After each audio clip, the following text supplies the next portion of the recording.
dare to oppose.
Not my words, not my rules. I just enforce them, all right?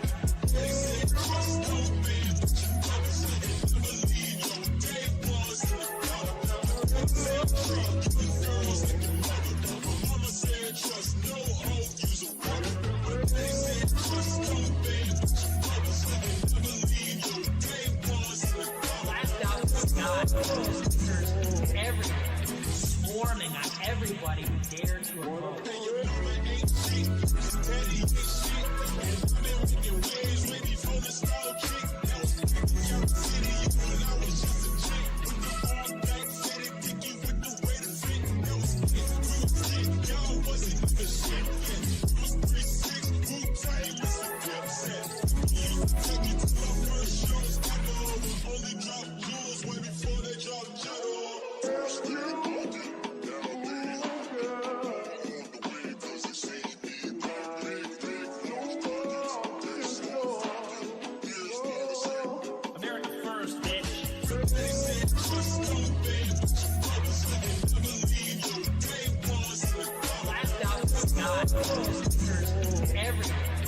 Swarming on everybody who dare to oppose.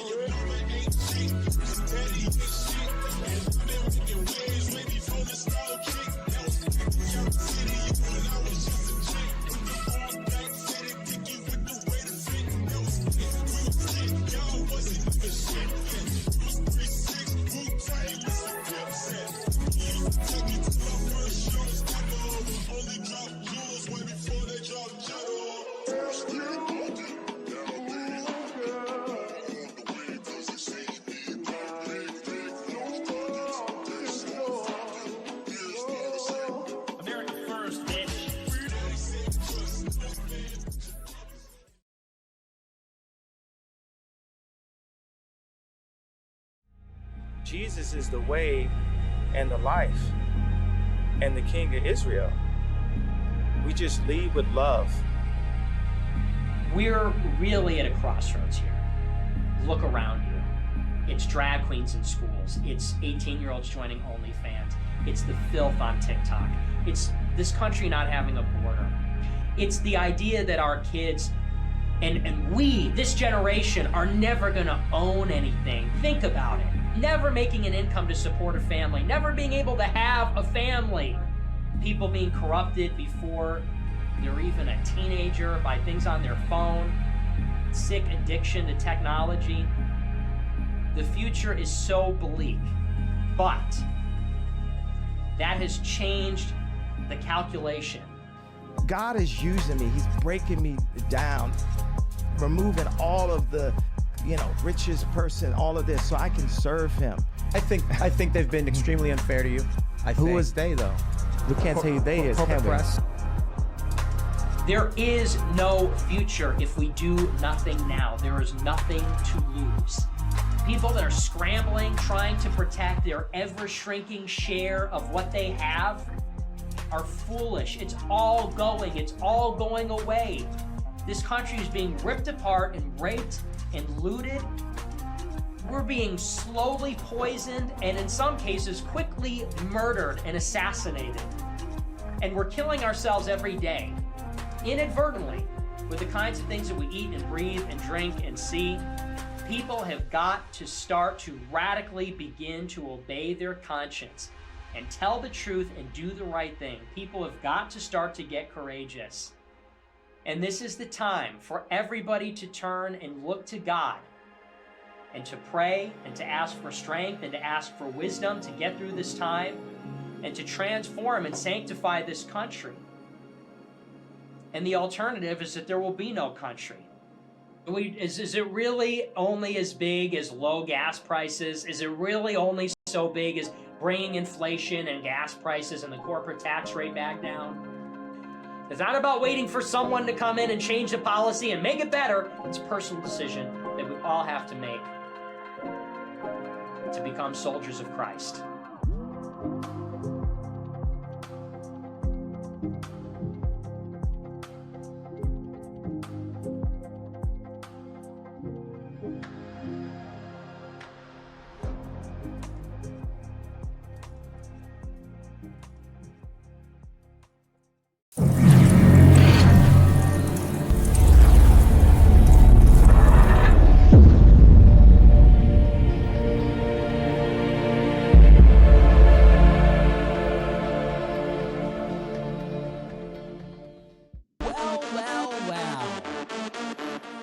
Would you look at the time?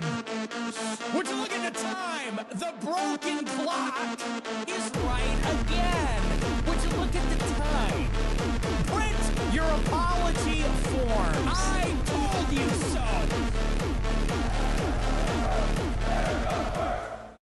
When I get home, I want you. Hello, I got places to be.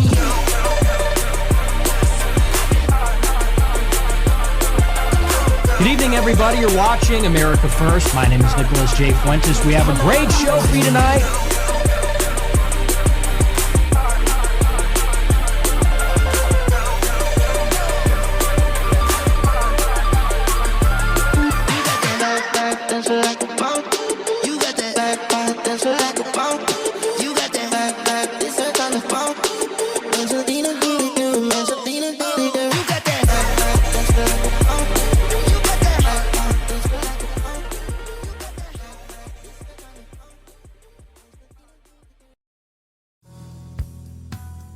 No one's allowed to say that the blood is a quintessential part of this, that the blood of our people is something that is essential, that we are different, that America was different because we are different.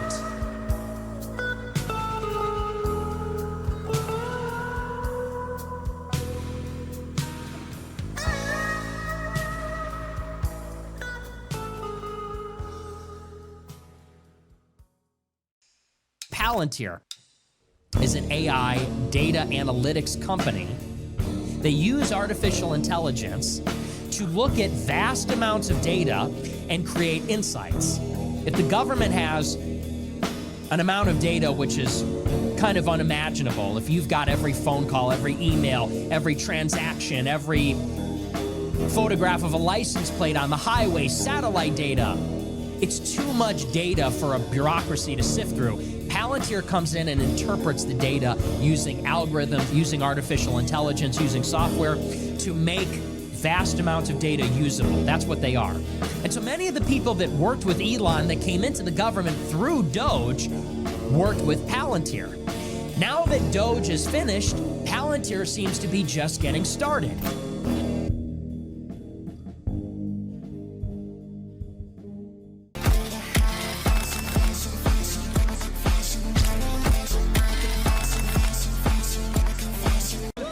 So much, everybody. Can I just say, are you trusting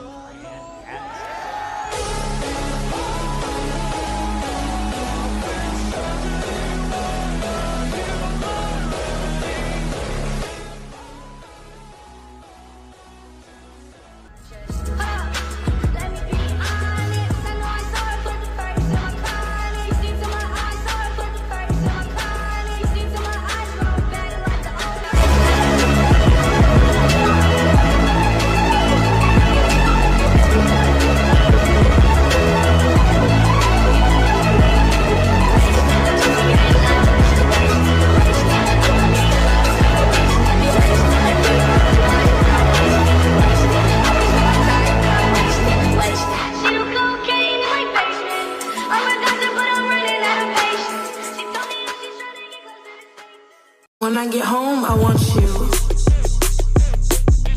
Hello, hello, hello, hello, hello, I got places to be.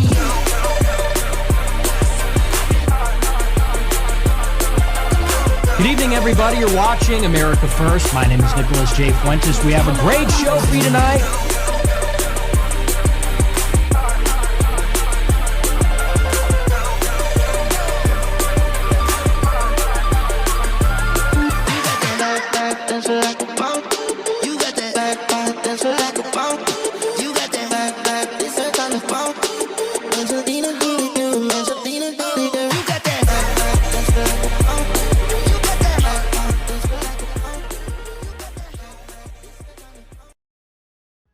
Are you winning, son?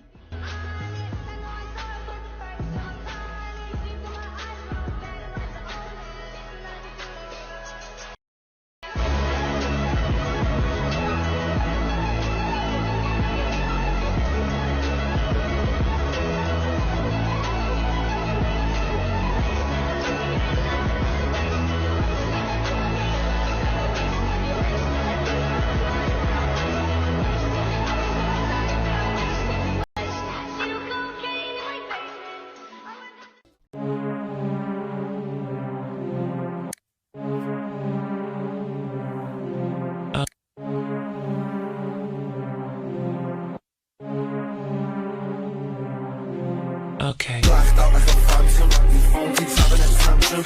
You my boy got the party, this song your national anthem. Fuck gold, I'm platinum, my bro shit on magnums. Got girls flocking all over, cause I'm young, lit and I'm handsome. If you talk shit then I bang them, you're banned out in a mansion. From this day forward, it's going to be only America first. America first. Good evening, everybody. You're watching America First. My name is Nicholas J. Fuentes. We have a great show for you tonight. Very excited to be back here with you tonight on Wednesday. We have a lot to talk about tonight, lots to get into. Big show. The Jews. Americanism, not globalism.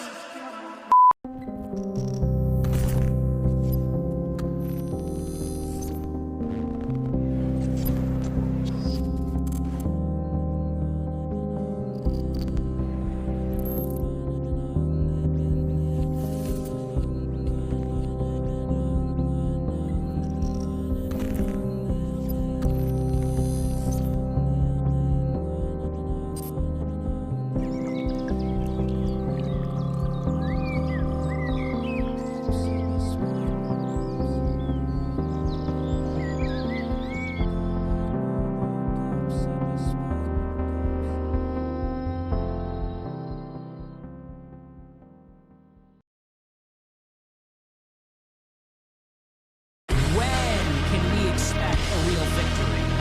And who's going to deliver it? J.D. Vance? If they repealed birthright citizenship, his wife wouldn't be a citizen anymore. I know no other country. This is my home.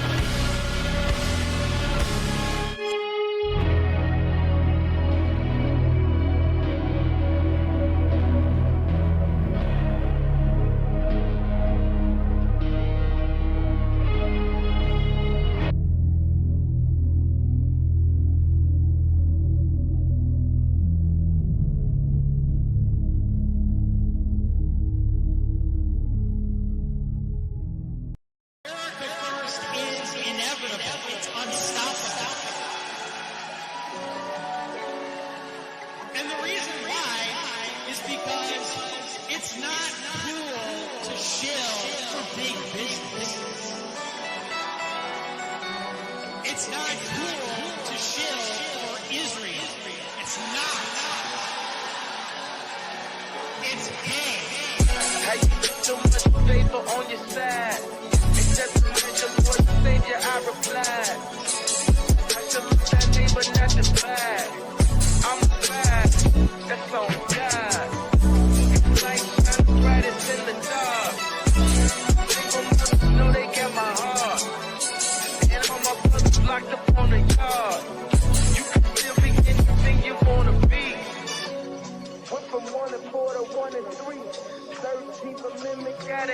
that's on me. Be the new commander and the chief.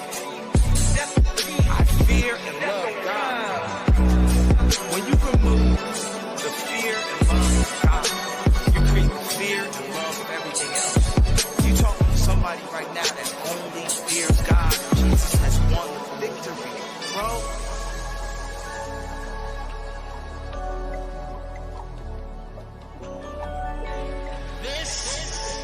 This is a Christian nation. This is America.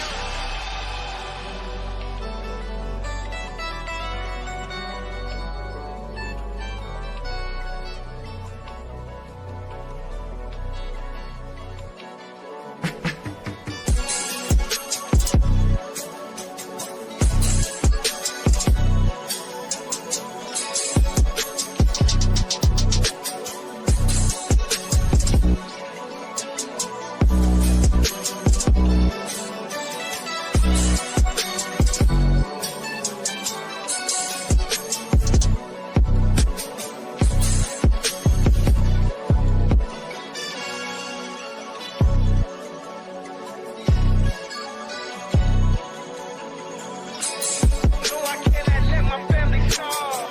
I go hard, that's on God.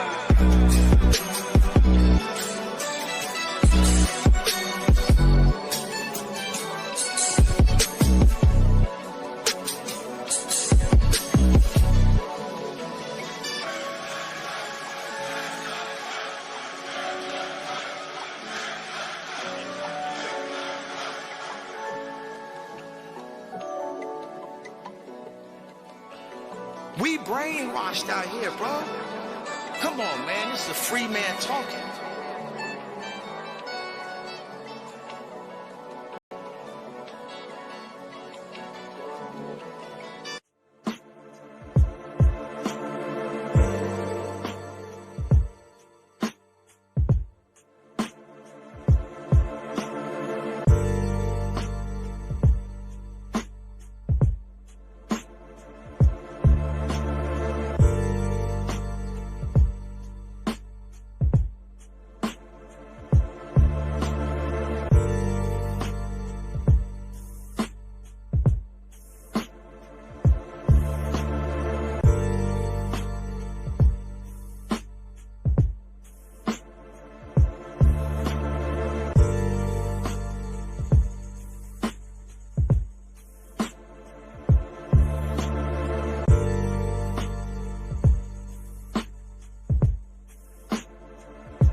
Wall.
Thank you so much, everybody. Can I just say, are you trusting the brand yet?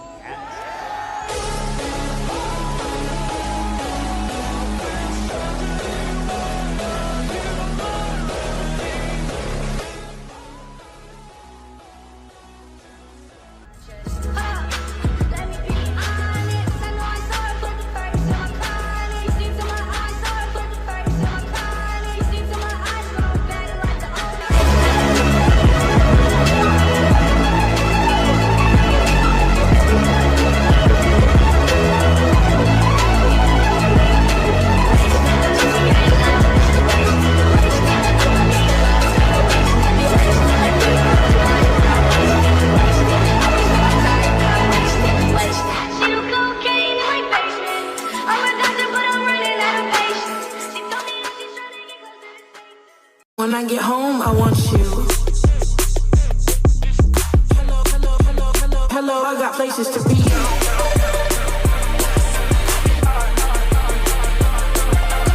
Good evening, everybody. You're watching America First. My name is Nicholas J. Fuentes. We have a great show for you tonight.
Got no money, he's got his strong beliefs. My love has got no power, he's got his strong beliefs. My love has got no fame, he's got his strong beliefs. My love has got no money, he's got his strong beliefs. Want more and more, people just want more and more freedom and love. What he's looking for, want more and more, people just want more and more freedom and love. What he's looking for, freed from desire, mind and senses purified, freed from desire, mind and senses purified, freed from desire, mind and senses purified, freed from desire. Na na na na na na.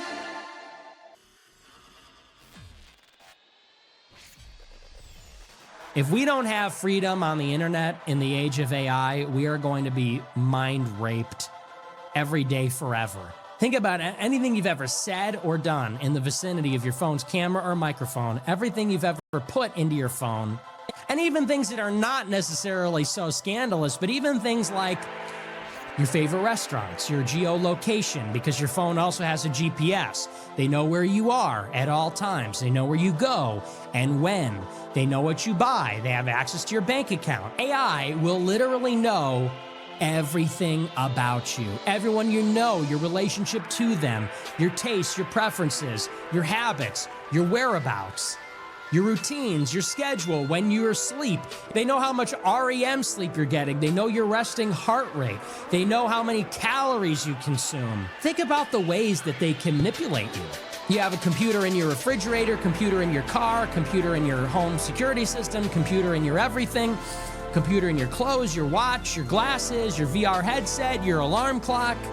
You have a smart home, economy of things. It's like total rape of everybody by the system forever.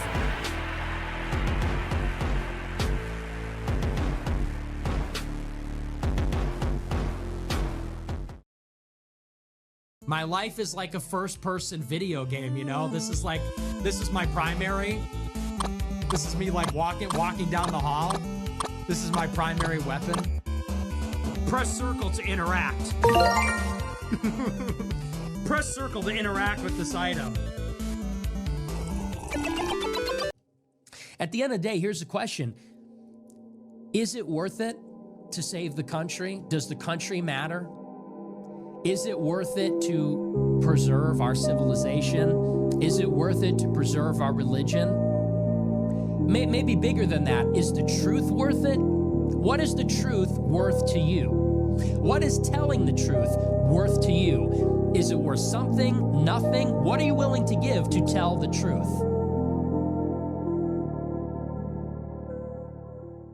All you need is Jesus. All you need is prayer.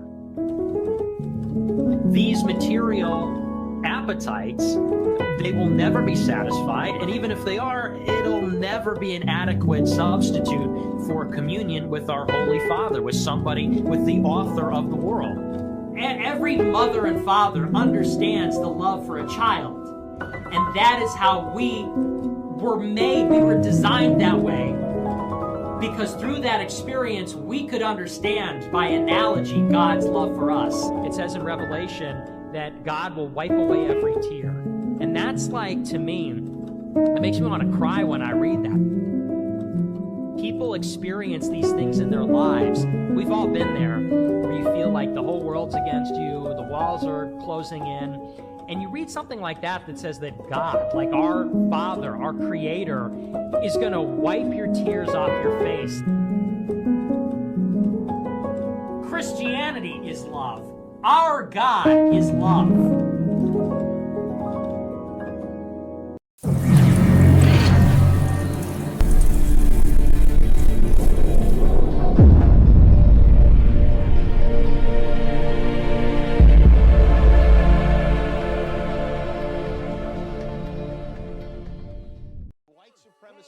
Holocaust denier named Nick Fuentes. Nick Fuentes. He's back! Jesus Christ was our past. Jesus Christ is our present now. And Jesus Christ is our future after we die on earth. We want this century to be the most Christian century in the history of planet Earth.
I'm not supposed to be here tonight. Not supposed to be here.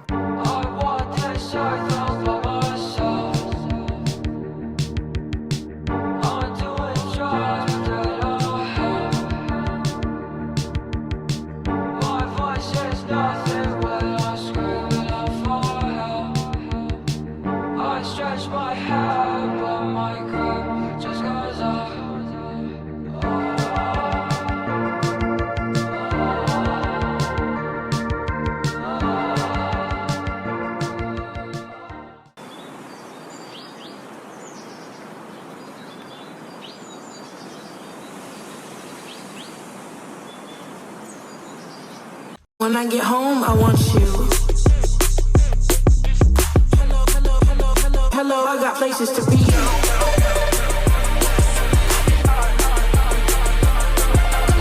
Good evening, everybody. You're watching America First. My name is Nicholas J. Fuentes. We have a great show for you tonight.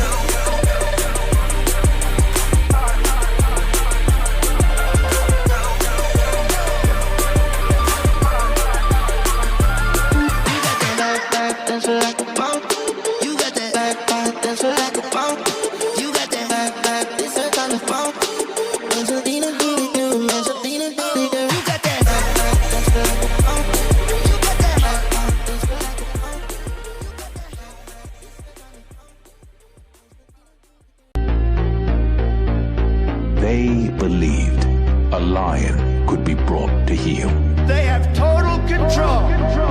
That a lion could from his courage be pride.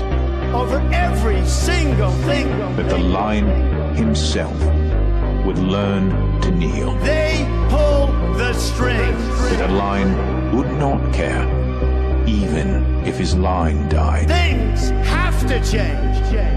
That the lion himself would accept such a deal.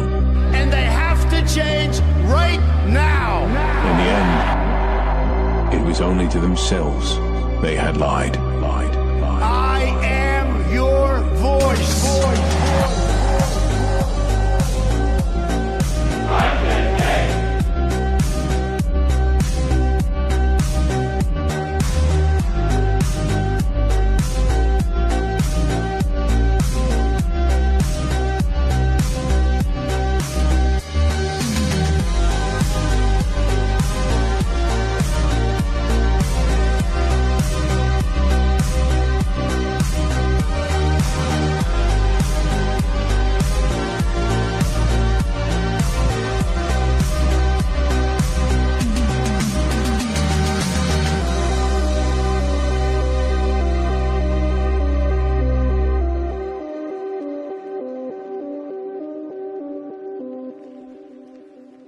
We can't be held hostage by this country forever.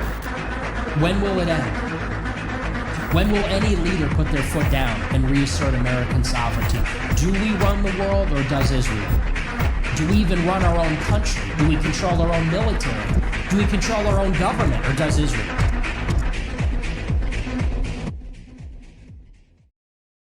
When I get home, I want you. I'm not supposed to be here tonight. Not supposed to be here.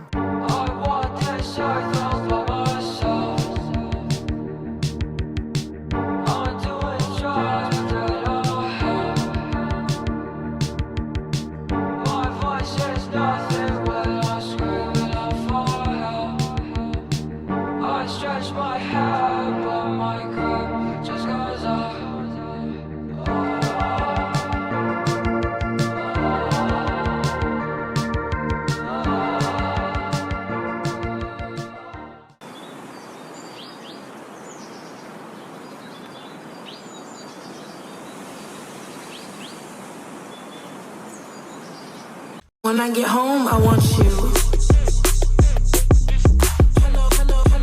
Hello, I got places to be.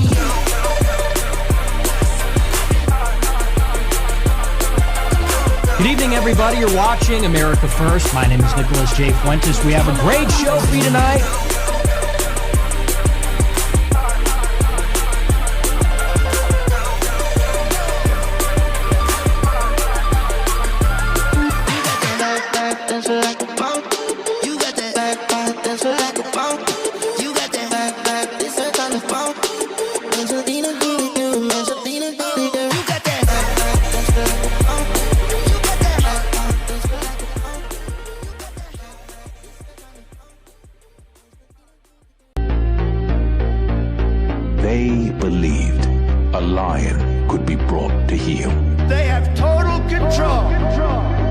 lion could from his courage be proud.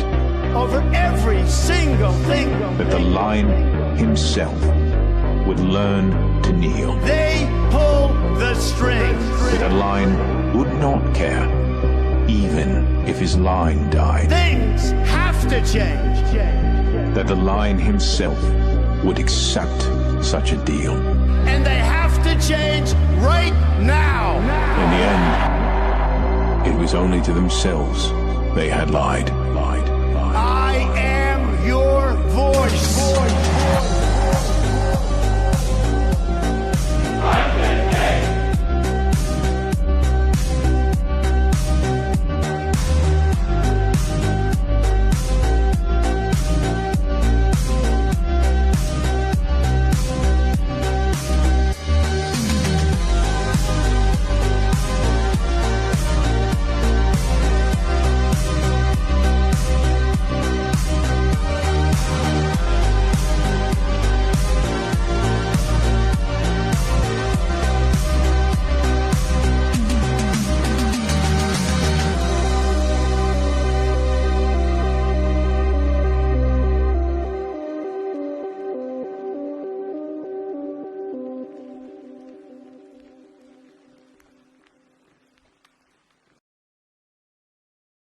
Poop diddy whoop scoop, poop poop scoop diddy whoop whoop diddy scoop, whoop diddy scoop. My lover's got no money, he's got his strong beliefs. My lover's got no power, he's got his strong beliefs. My lover's got no fame, he's got his strong beliefs.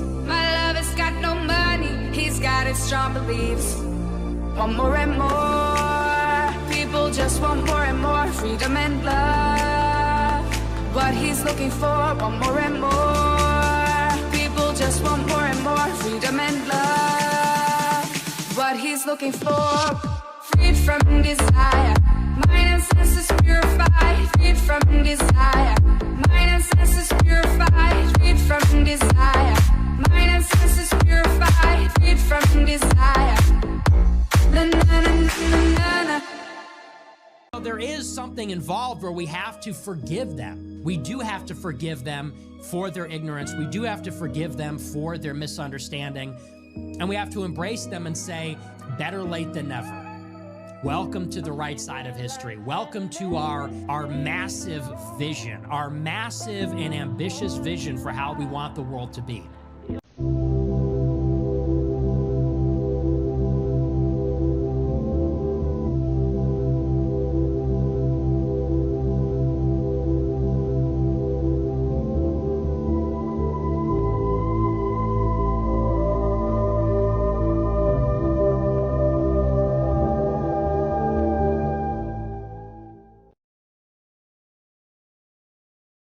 When I get home, I want you. Hello, I got places to be.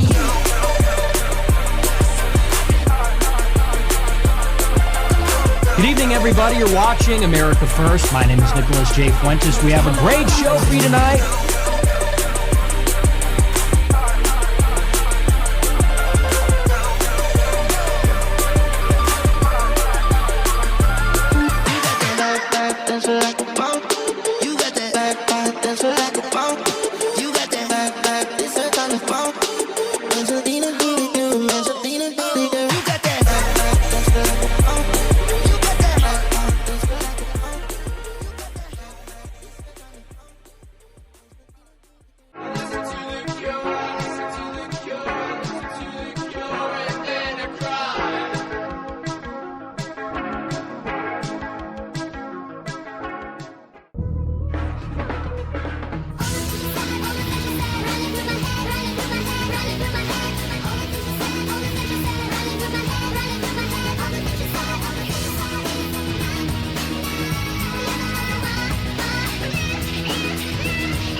If they repealed birthright citizenship, his wife wouldn't be a citizen anymore.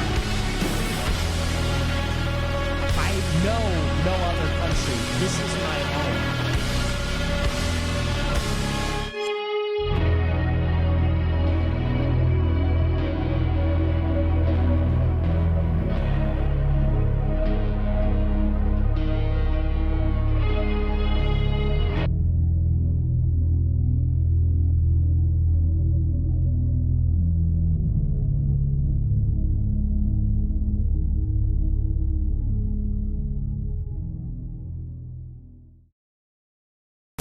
How can you call it a movement when you have no motion? You can't call it a movement because you have no motion.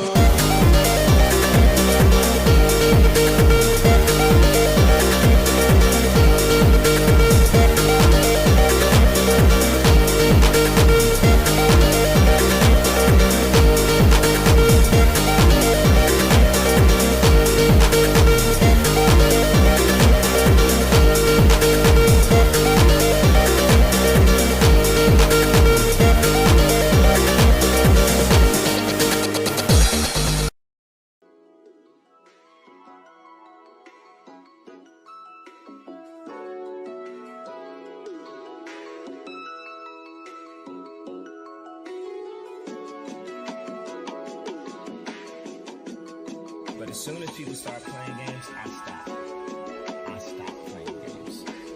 And at any moment, I can hit that yay button.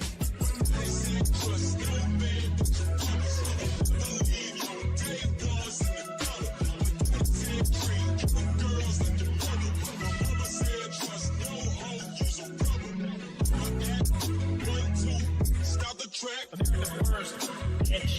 See, Ricky said, don't want to bone you. If they want to bone you, hit them with a okay, you slap. Keep the cul-de-sac, your brothers don't have your back regardless. And stick with your day one homies that was here before you started. If you know me, put them in above your head. Pray before you go to bed. Every day my mama says.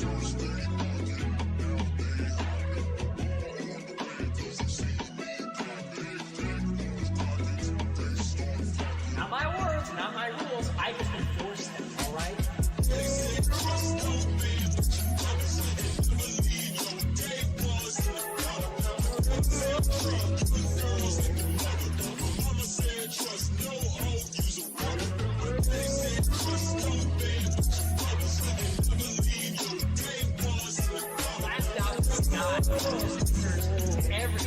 Swarming on everybody who dared to oppose.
Jesus is the way and the life and the King of Israel. We just lead with love. We're really at a crossroads here. Look around you. It's drag queens in schools. It's 18-year-olds joining OnlyFans. It's the filth on TikTok. It's this country not having a border. It's the idea that our kids and we, this generation, are never gonna own anything. Think about it. Never making an income to support a family. Never being able to have a family. People being corrupted before they're even a teenager by things on their phone. Sick addiction to technology. The future is so bleak. But that has changed the calculation. God is using me. He's breaking me down, removing all of the, richest person, all of this, so I can serve him. I think they've been extremely unfair to you. Who is they, though? We can't tell you they is, can we? Press. There is no future if we do nothing now. There is nothing to lose. People that are scrambling, trying to protect their ever-shrinking share of what they have are foolish. It's all going away. This country is being ripped apart and raped and looted. We're being slowly poisoned and in some cases quickly murdered and assassinated. And we're killing ourselves every day, inadvertently, with the kinds of things that we eat and breathe and drink and see. People have got to start to radically begin to obey their conscience and tell the truth and do the right thing. People have got to start to get courageous. And this is the time for everybody to turn and look to God and to pray and to ask for strength and to ask for wisdom to get through this time and to transform and sanctify this country. And the alternative is that there will be no country. Is it really only as big as low gas prices? Is it really only so big as bringing inflation and gas prices and the corporate tax rate back down? It's not about waiting for someone to come in and change the policy and make it better. It's a personal decision that we all have to make to become soldiers of Christ.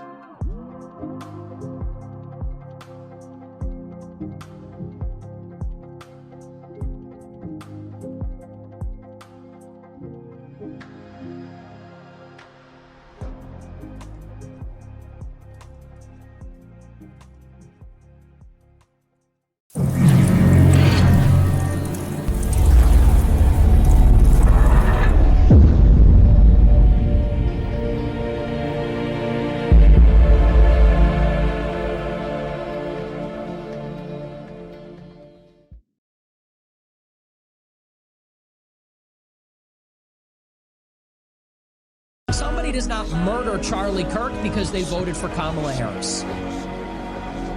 People do not stab young girls on trains because they're born black. People do not shoot Palestinians in the back of the head or cheer it on just because they're Jewish. The people that do this are lost. They have to be isolated and segregated out. A new consensus must emerge. Are you in favor of a society with meaning? A society where life is sacred, where life has sanctity, where people's lives and their dignity and their integrity is respected? Or are we going to live in a society that is a never-ending war between nihilistic tribes, warlords, savages, pagans? I see an emerging consensus, and I think that the mature people that actually love America, actually love our children, the people that recognize the division, the peril that we're in, we need to fortify a new consensus and rally the people of conscience, the people of decency, the people of humanity, the people of charity towards their fellow man, against those that want to kill us, against those that laugh and celebrate when innocent people are harmed. For any reason, for any ideological reason, against the people that are cruel, the people that are hateful. And by that I mean the people that are really cruel, not the people that say things you disagree with, not the people that are provocative, not the people that are sometimes angry, but the people that are really cruel and really evil.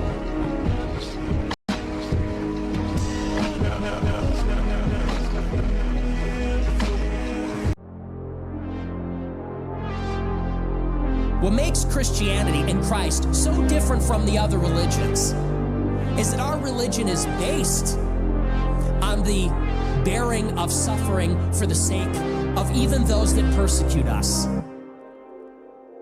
An overflowing of love, an overflowing of self-giving love, so much of it cannot be contained. An unconditional, absolute standard of love for all of God's children, even those that are misguided, even those that persecute us, even the most heinous among us. That is what makes us different. That is what makes us good.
The Canary Mission is an Israeli-funded blacklist, which since July 2025 has been confirmed to be used by the Trump administration to target students, professors, and professionals who oppose Israel and reside in the United States.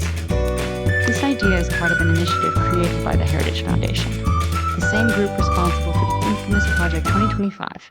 In their initiative, titled Project Esther, they state that students participating in pro-Palestinian protests and activism are supporting Hamas, a group that the United States designates as a foreign terrorist organization. Therefore, pro-Palestinian students are considered to be supporting terrorism and are subject to the revocation of visas, frozen bank accounts, asset seizures, and the denial of basic constitutional rights. In effect, the Canary Mission serves as a means to circumvent constitutional protections, allowing the federal government to engage in intelligence gathering activities that would otherwise be considered unlawful. But the Canary Mission is not alone. Palantir, another company closely aligned with the State of Israel, uses AI-driven analytics to maintain private databases on U.S. citizens and currently works with 4 federal agencies. While government contracting with the private sector is longstanding, the prominent influence of Jewish groups within these increasingly powerful organizations warrants careful examination.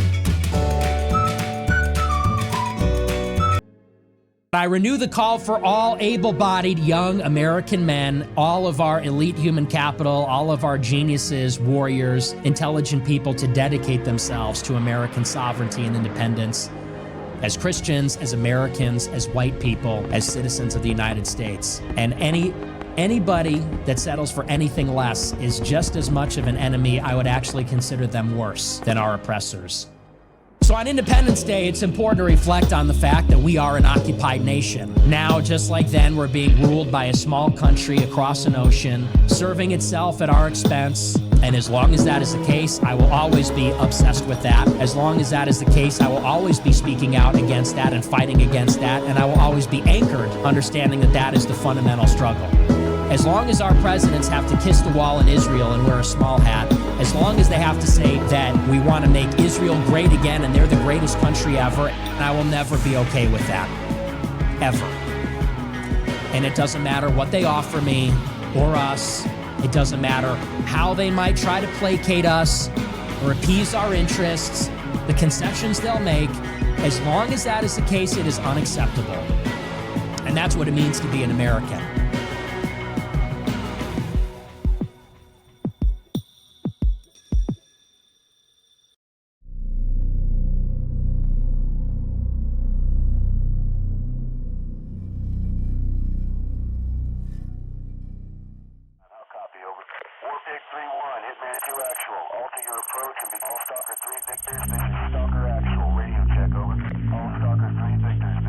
How did we get here? This is not a timeline going back to 1948. What had just happened before the 2016 election? Barack Obama created the Joint Comprehensive Plan of Action, the JCPOA, or the Iranian nuclear deal. And Barack Obama brought together China, Russia, Germany, France, the United Kingdom, and the United States and the European Union to enforce a nuclear deal that restricts Iran's enrichment of uranium. The early talks were conducted in secret, and the Israelis were furious about this. They hated Obama. Netanyahu went to a joint session of Congress and gave a speech in defiance of the American president and its nuclear deal, and Congress gave 37 standing ovations. This is the background of Trump's first election. 2016 election happens. Trump gets elected with the help of the Israelis. You don't believe me? There's a whole article about it. It's an excerpt from James Bamford's book, Spy Fail. It goes into great detail about the hidden collusion in the 2016 election. It wasn't Trump and Russia. It was Trump and Israel. And why was Israel so hell-bent on getting a Republican elected in 16? To scuttle the Iranian nuclear deal. And that's exactly what happened. That was the ask. The United States will withdraw from the Iran nuclear deal. In 2018, Donald Trump declares the IRGC, the Revolutionary Guard, which is the military of the regime, a terrorist group. Green lights that group for sanctions, for attacks. Now the United States is in a shadow war with Iran. It culminates by January 2020 in the assassination of Qasem Soleimani. Soleimani was the architect of the axis of resistance. Hamas, Hezbollah, the Houthis, Soleimani built all of it. Are you starting to see? Obama had this solved. He made the deal. The Israelis hated him for it. They colluded with Trump to get him elected so that Trump would do maximum pressure and create a ladder of escalation, pulling us out of the deal, declaring the IRGC terrorists, then killing its leader, putting sanctions on the regime. This is a war that started a long time ago that Trump made hot in 2018 and has been going on for 7 years. That's the nature of forever wars. Just like in Iraq, which went from 1990 until today. Just like Libya, which went from 2011 to today. Syria, which went from 2011 to today. And Iran, which went from 2018 until today. That's the nature of forever wars. And if you're not paying attention to those underlying forces, you're gonna fall for it again and again. You're gonna be surprised and confused and coping over and over. And people are just tripping over themselves to do it again.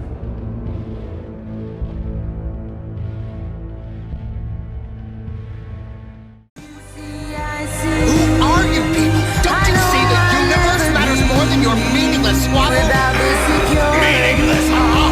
What do you know? Meaningless. Spend most of your life ruled by enough. Watch your race dwindle to a handful, and then tell me what has more meaning than your own strength.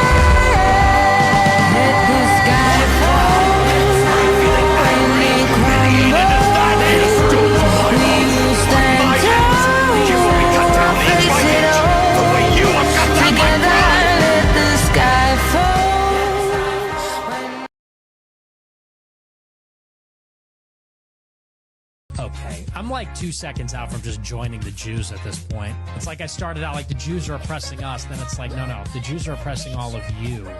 Maybe I need to help them.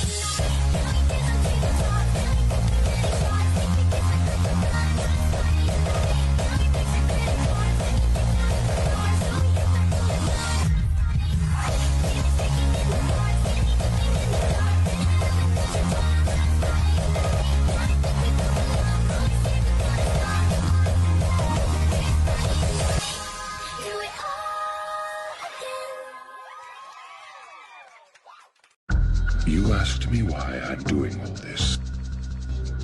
But even if I told you why, I doubt very strongly that the knowledge would change anything at all. But let's say that I take the time to explain it to you. What do you think would happen then?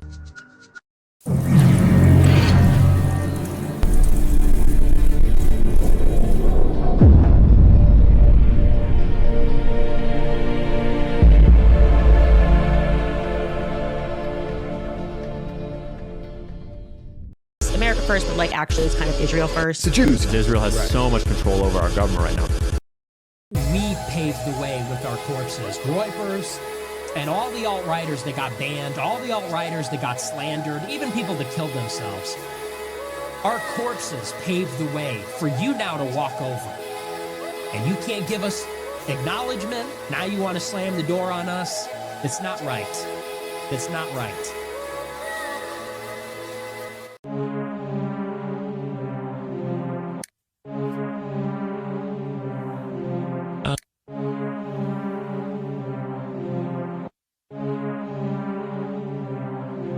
Okay.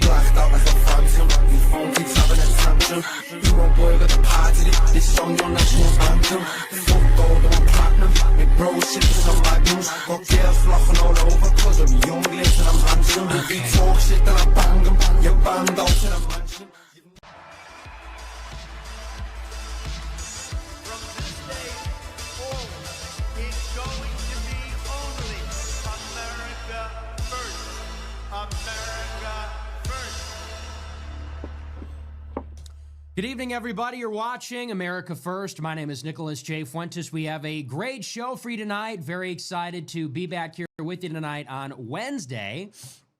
We have a lot to talk about tonight, lots to get into. Big show. The Jews. Americanism, not globalism. But they know the next generation is with us, and they're writing about it in the New York Times. They said anywhere between 30 and 40% of the White House staffers and congressional staffers are groypers. That's an underestimate. That's an undercount. It all means nothing if we don't get our people in office, if we don't get our people in government, and that's why I tell groypers, don't let them put your name on a list. Hide, conceal your views like they did. Like they did. Don't let Levin put you on a list. Your job is to get into the Ivy Leagues. Your job is to get into these offices, do what you need to do, say what you need to say, hold it close to the chest. But we bleed for America. That's why I like to raise the right hand. You don't have to broadcast it to everybody, and you can say what you need to say.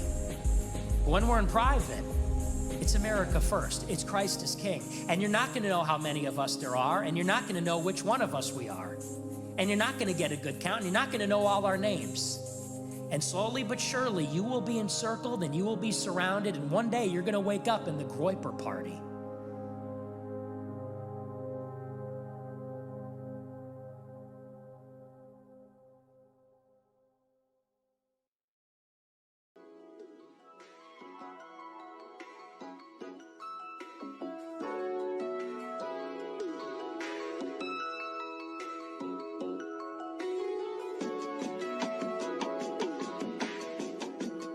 But as soon as people start playing games, I stop.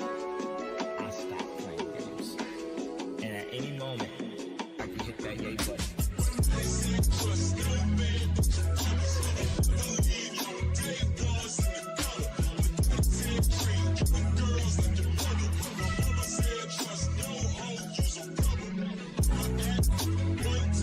Stop the track.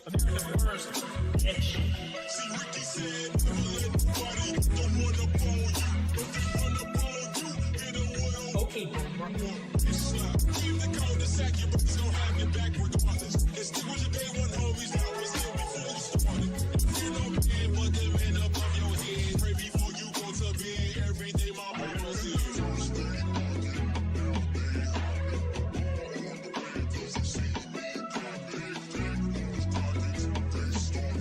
Not my words, not my rules. I just enforce them, all right?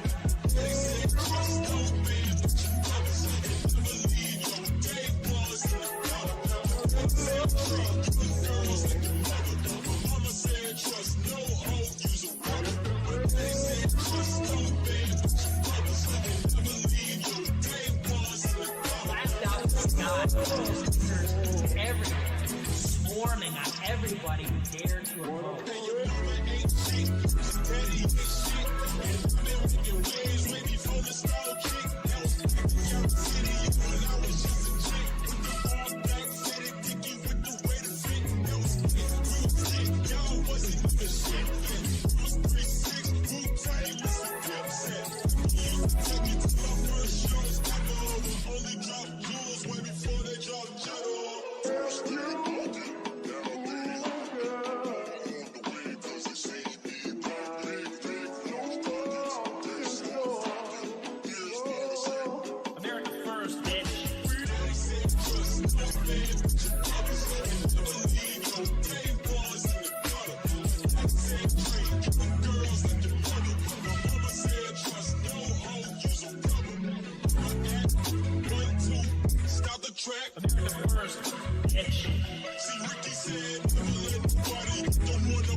Not my words, not my rules. I just enforce them, all right?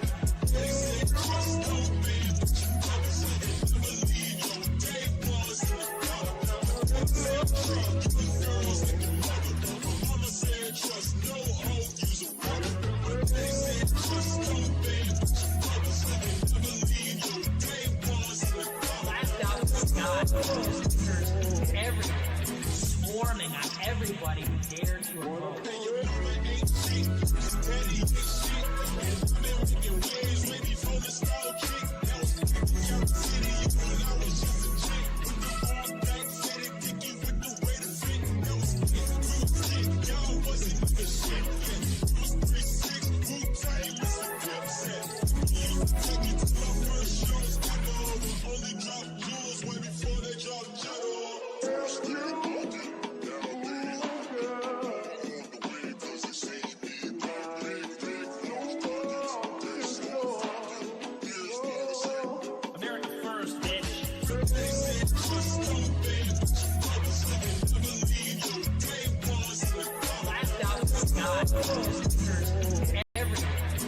Swarming on everybody who dared to oppose.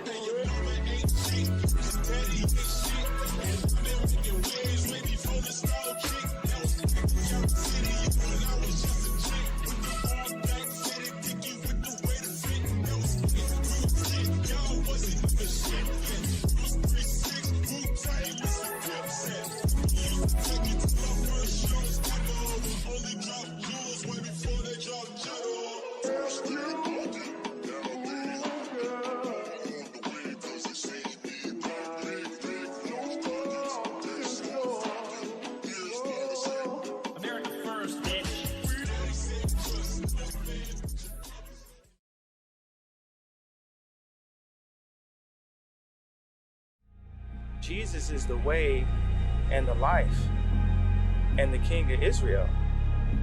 We just lead with love. We're really at a crossroads here. Look around you. It's drag queens in schools. It's 18-year-olds joining OnlyFans.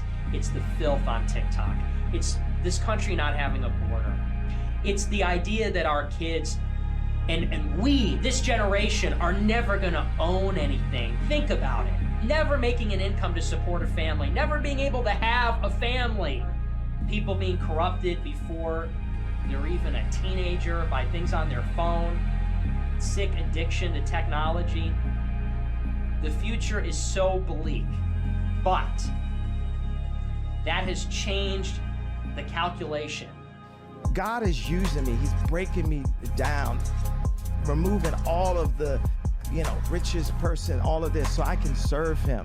I think they've been extremely unfair to you. Who is they, though? We can't tell you they is corporate heaven. press.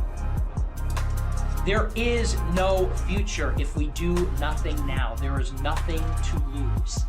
People that are scrambling, trying to protect their ever-shrinking share of what they have are foolish. It's all going away. This country is being ripped apart and raped and looted. We're being slowly poisoned and in some cases quickly murdered and assassinated. And we're killing ourselves every day, inadvertently, with the kinds of things that we eat and breathe and drink and see. People have got to start to radically begin to obey their conscience and tell the truth and do the right thing. People have got to start to get courageous. And this is the time for everybody to turn and look to God and to pray and to ask for strength and to ask for wisdom to get through this time and to transform and sanctify this country. And the alternative is that there will be no country. Is it really only as big as low gas prices? Is it really only so big as bringing inflation and gas prices and the corporate tax rate back down? It's not about waiting for someone to come in and change the policy and make it better. It's a personal decision that we all have to make to become soldiers of Christ.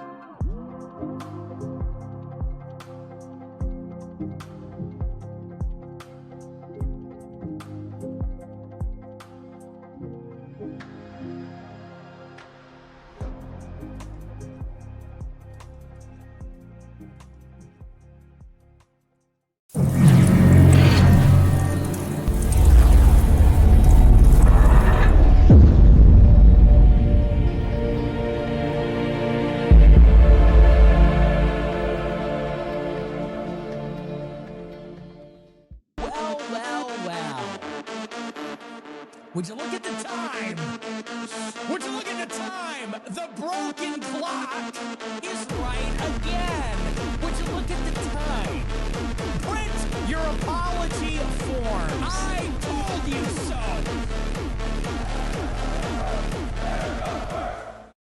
When I get home, I want you. Hello, I got places to be.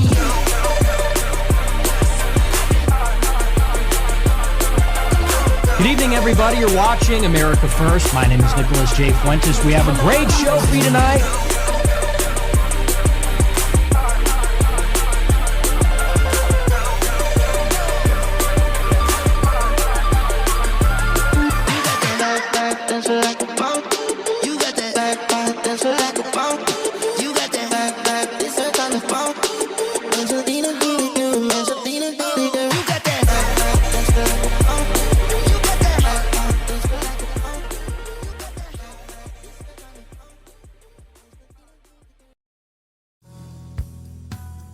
No one's allowed to say that the blood is a quintessential part of this, that the blood of our people is something that is essential, that we are different, that America was different because we are different.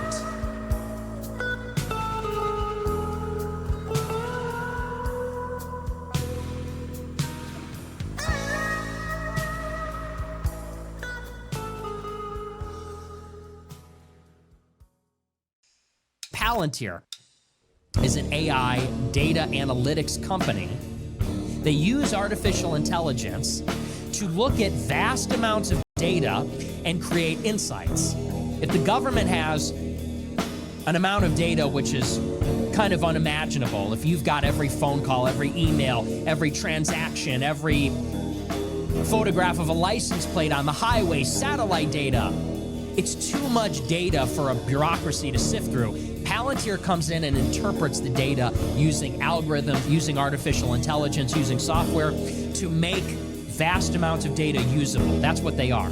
And so many of the people that worked with Elon that came into the government through Doge worked with Palantir. Now that Doge is finished, Palantir seems to be just getting started.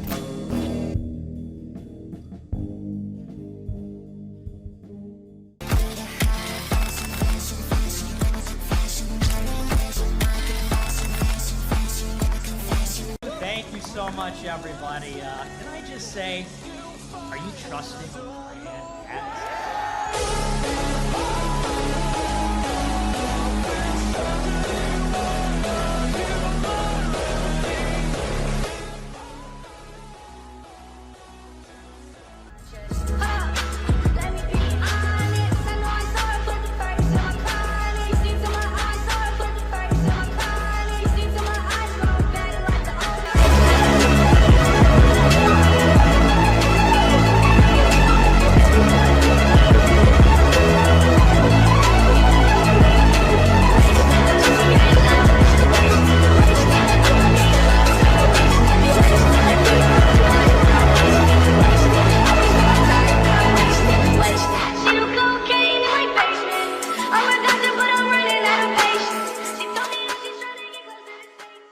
When I get home, I want you.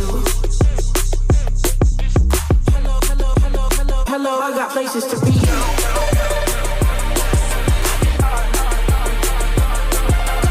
Good evening, everybody. You're watching America First. My name is Nicholas J. Fuentes. We have a great show for you tonight.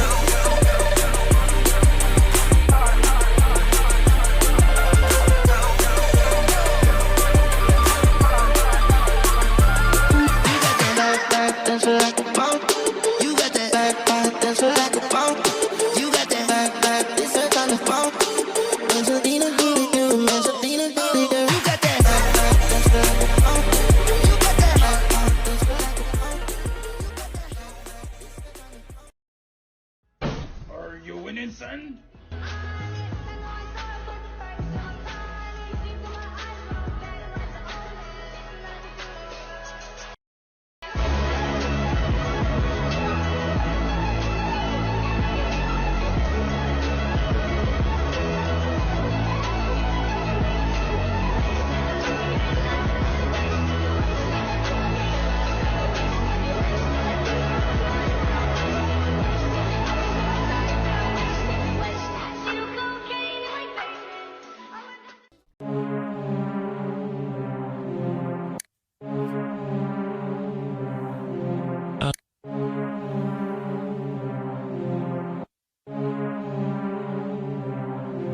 Okay.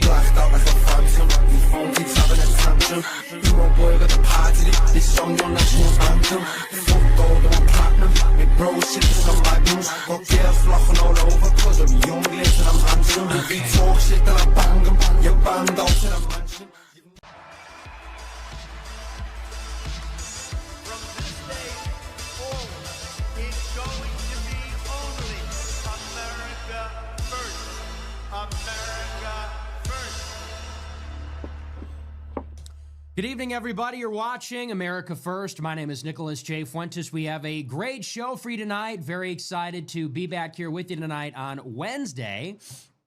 We have a lot to talk about tonight, lots to get into. Big show.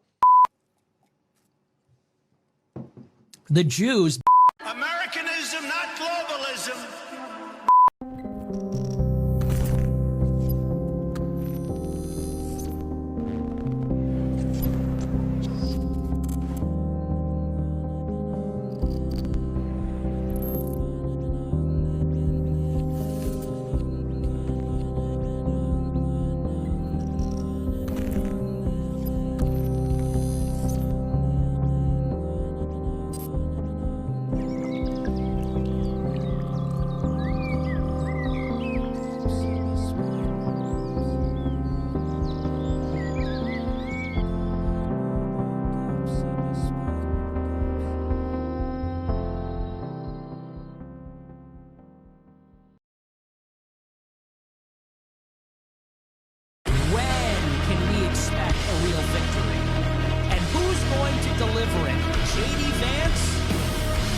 If they repeal birthright citizenship, his wife wouldn't be a citizen anymore. I know no other country. This is my home.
We brainwashed out here, bro. Come on, man. This is a free man talking.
Wall.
much, everybody. Can I just say, are you trusting the plan yet?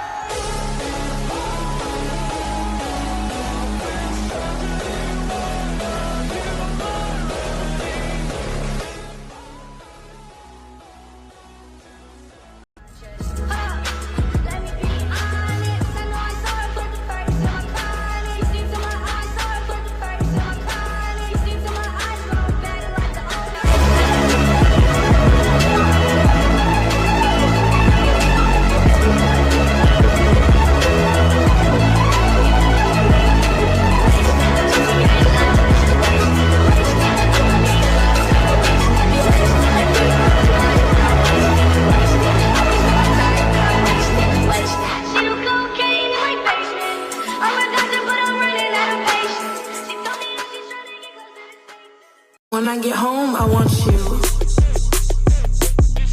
Hello, hello, hello, hello, hello, I got places to be.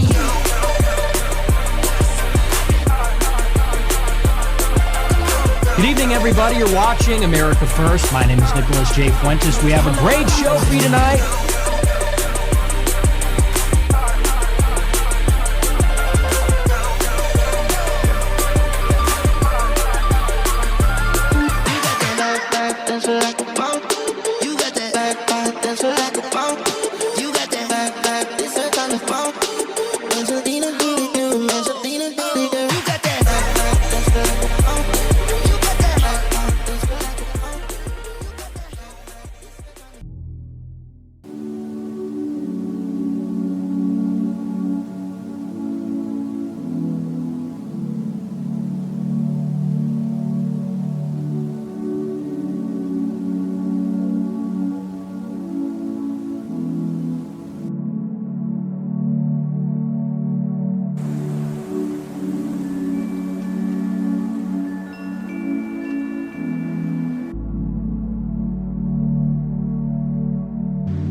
lover's got no money, he's got his strong beliefs. My lover's got no power, he's got his strong beliefs. My lover's got no fame, he's got his strong beliefs. My lover's got no money, he's got his strong beliefs. Want more and more, people just want more and more freedom and love. What he's looking for, want more and more, people just want more and more freedom and love. Americanism, not globalism, will be our credo. It's going to be only America first. America first. The American people will come first once again.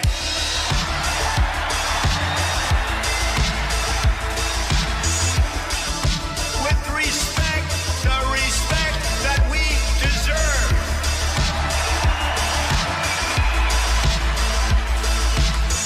From this day forward, it's going to be only America first. America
Good evening, everybody. You're watching America First. My name is Nicholas J. Fuentes. We have a great show for you tonight. Very excited to be back here with you tonight on Monday.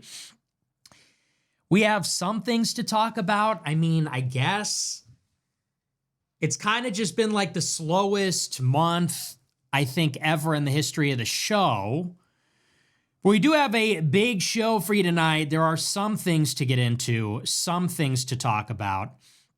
Our featured story, we're going to be catching up on the partial government shutdown from Friday, which we did not get to cover. I didn't do a show on Friday. And I don't remember if we've ever done a show about it up to this point yet. But this is part of the fallout from the killing of Alex Preddy and Renee Good.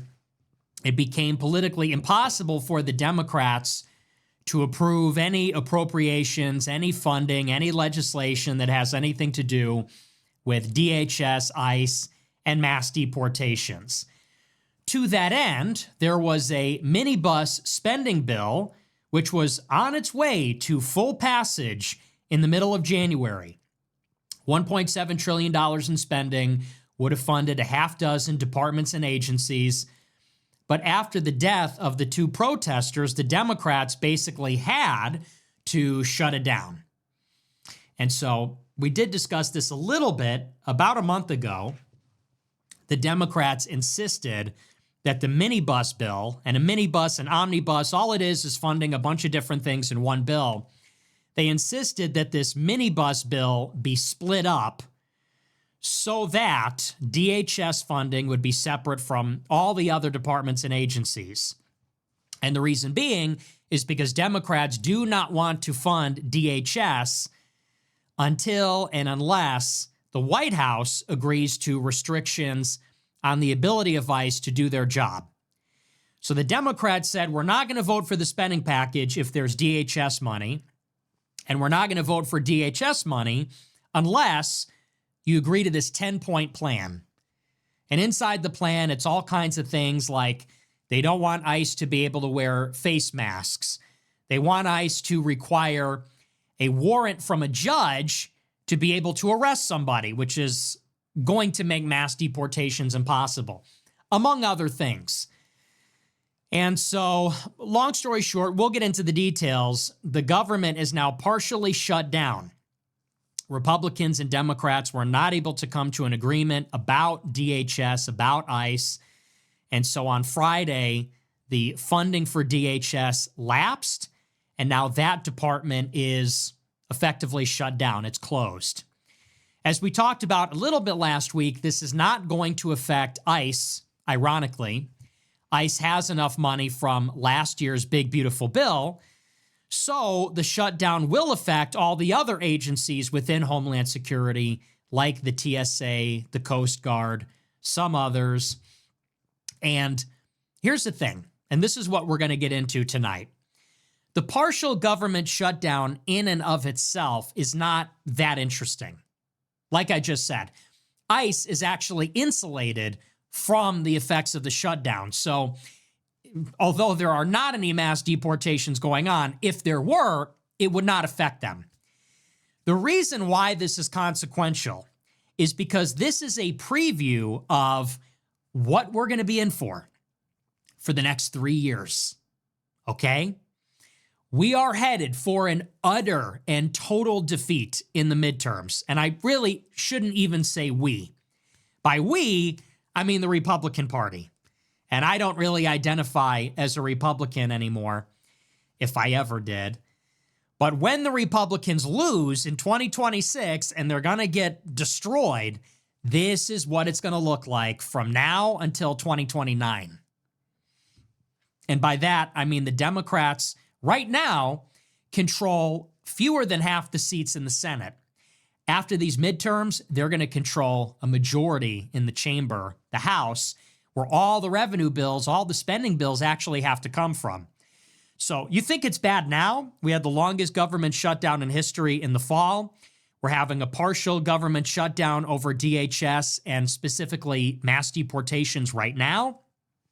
Just wait until Democrats control the House. You cannot do anything. Nothing will happen So for anybody that thinks things are going to get better, people say we're going to get back on track. We got to show up in the midterms to like, I don't even know what's even the argument now. What's the pitch? Anybody that's saying that is delusional because they're going to get destroyed. The Democrats will take the House, and then it is impeachment city. We are taking a trip to impeachment city. Everybody knows us. Trump is getting impeached. Vance is getting impeached. Hegseth is, they're all getting impeached. They're all being subpoenaed. They're all being deposed. And forget about any legislation. Forget about anything. Like I said, mass deportations. To even have a functioning government, they're going to try to shut down ICE. You understand that, right? That is their mandate. They are going into 2026, into 27, with a majority, with a mandate, literally to obstruct and nothing else. And I predicted all this in 2024. I told you exactly this is how it would play out. So we'll talk about it. It's going to be a good show. Before we get into it, I want to remind you to smash the follow button on Rumble, smash the like button, leave a comment. Let me know what you think about the show. Remember to check out our merch store at Fuentes.store. We got hats, shirts, sweatshirts, quarter zips. It's all there. We are working on our spring and summer lineup, so stay tuned for that. That is Fuentes.store. If you want to support the show, make sure to subscribe. Become a Plus subscriber at AmericaFirst.plus. $15 a month, you get access to the archive, all the shows, everything I've ever done. It's all up there. $100 a month, you get to be in the Telegram group chat with me.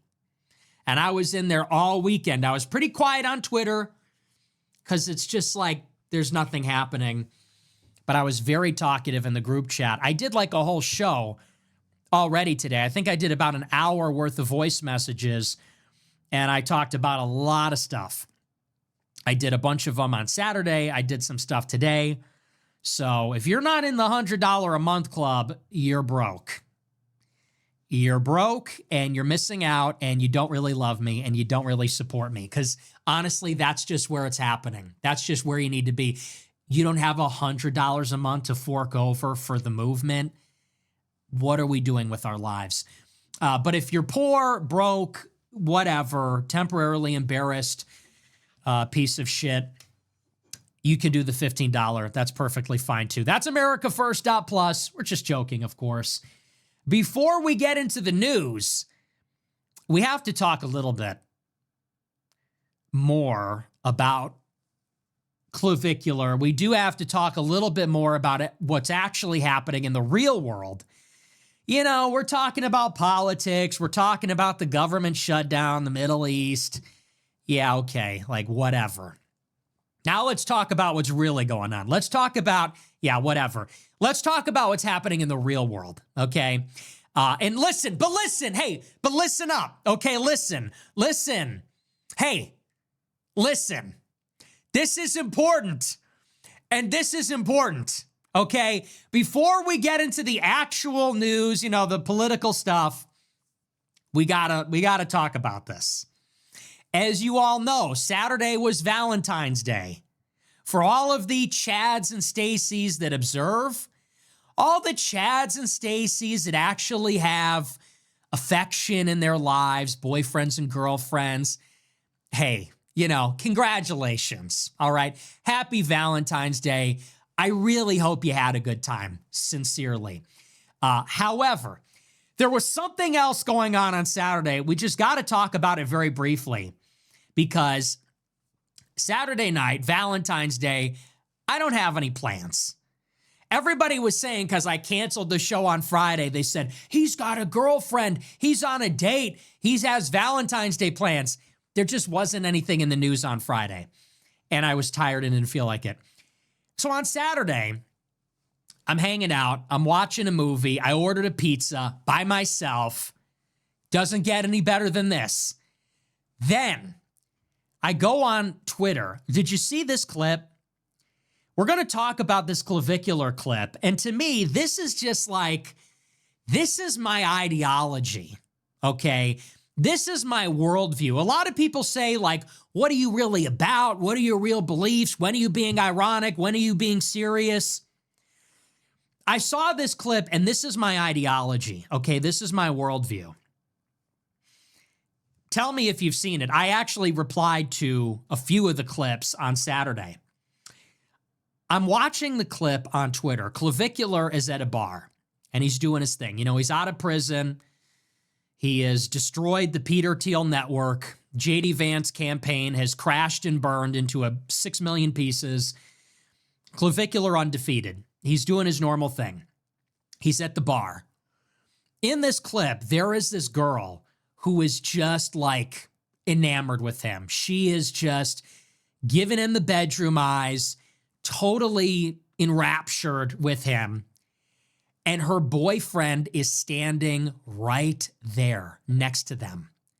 Clav is there on stream, mogging everybody. And this girl, she's okay looking. She is just, like I said, she's enamored. She's giving him this look. It's unbelievable. And the boyfriend is standing not next to the girlfriend, but on the opposite side of Clav. Girlfriend, Clav, boyfriend. And the boyfriend, no exaggeration, is literally begging him not to steal his girlfriend. This guy is begging Clav, saying, bro, please, don't take my girl. You have every other girl. It's Valentine's Day. Literally begging him not to steal his bitch. And go and watch the clip. Zero exaggeration. It's pathetic. It's pathetic. He's going, please don't steal my girl. You have hundreds of girls. You have goyim in abundance. You have foids in abundance. Please don't steal my girl. We've been together for a year. Have mercy. And dude, the girl is like not even paying attention to him. She is getting the ick so hard. It's like he doesn't even exist. He's invisible. He's invisible. He does not exist. He's not even there. She's totally enamored. And I guess they were dating or talking for a year. She gives Clav her number. Then she gets with him in the Sprinter van and they take off. And they just take off. They just go out of the bar on Valentine's Day. This is my ideology, okay? And this is my ideology. This is what is happening in the world today. The Middle East, who cares? Jeffrey Epstein, who cares? Congress, doesn't matter. This is the real world today. Your girl is going. Hey, listen up, pal. I got a news flash for you. Nice guy, I don't give a shit. Good father, fuck you. Your girl is going. It is the big 2-6 and your girl is going. This is a reality for young men. This is a reality of hypergamy. And this is real. Picture this. You take your girl to the bar for Valentine's Day. Terrible idea to begin with. Why even go there? But he's with this girl for a year, ostensibly. This is the information that was provided. We don't really know that. He brings his girl to the bar on Valentine's Day. He's not even a bad-looking guy, okay? No homo, okay, everybody? But he's not like even a bad-looking guy. It's not like he's a complete chud. Takes a girl to the bar. In walks the destroyer of worlds. The destroyer of worlds, the Kali Yuga, walks in with the ring light, with the live stream, the aura, status maxed, looks maxed, everything maxed. And she's gone. She doesn't even see you, little bro. You're not even there. Hey, Clav, here's my number. And this, by the way, why am I saying this? What is the purpose of all this? This is why all simps must die. This is why simps die and God laughs. Simps make a plan and God laughs at them. Simps purchase a gift, plan a date, an elaborate proposal. God laughs. The universe laughs. She's going. She's already going. Here is the point. All these guys out there, whenever I do my show and they tell me, you hate women. Why do you hate all women? Why are you a misogynist? What's your problem? You're not really trad. You're an asshole. Okay, let me tell you something. Those same guys love to say it's these modern women. Oh, it's all these modern women. It's all these left-wing women. It's these degenerate women, right?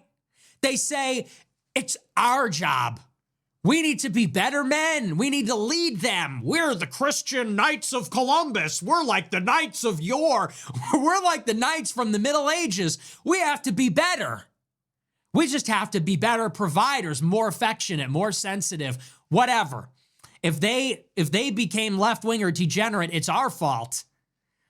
It's the scarcity of good men, which is the real problem. Don't blame the women. It's the man's fault. It honestly doesn't even matter. Because here's the truth.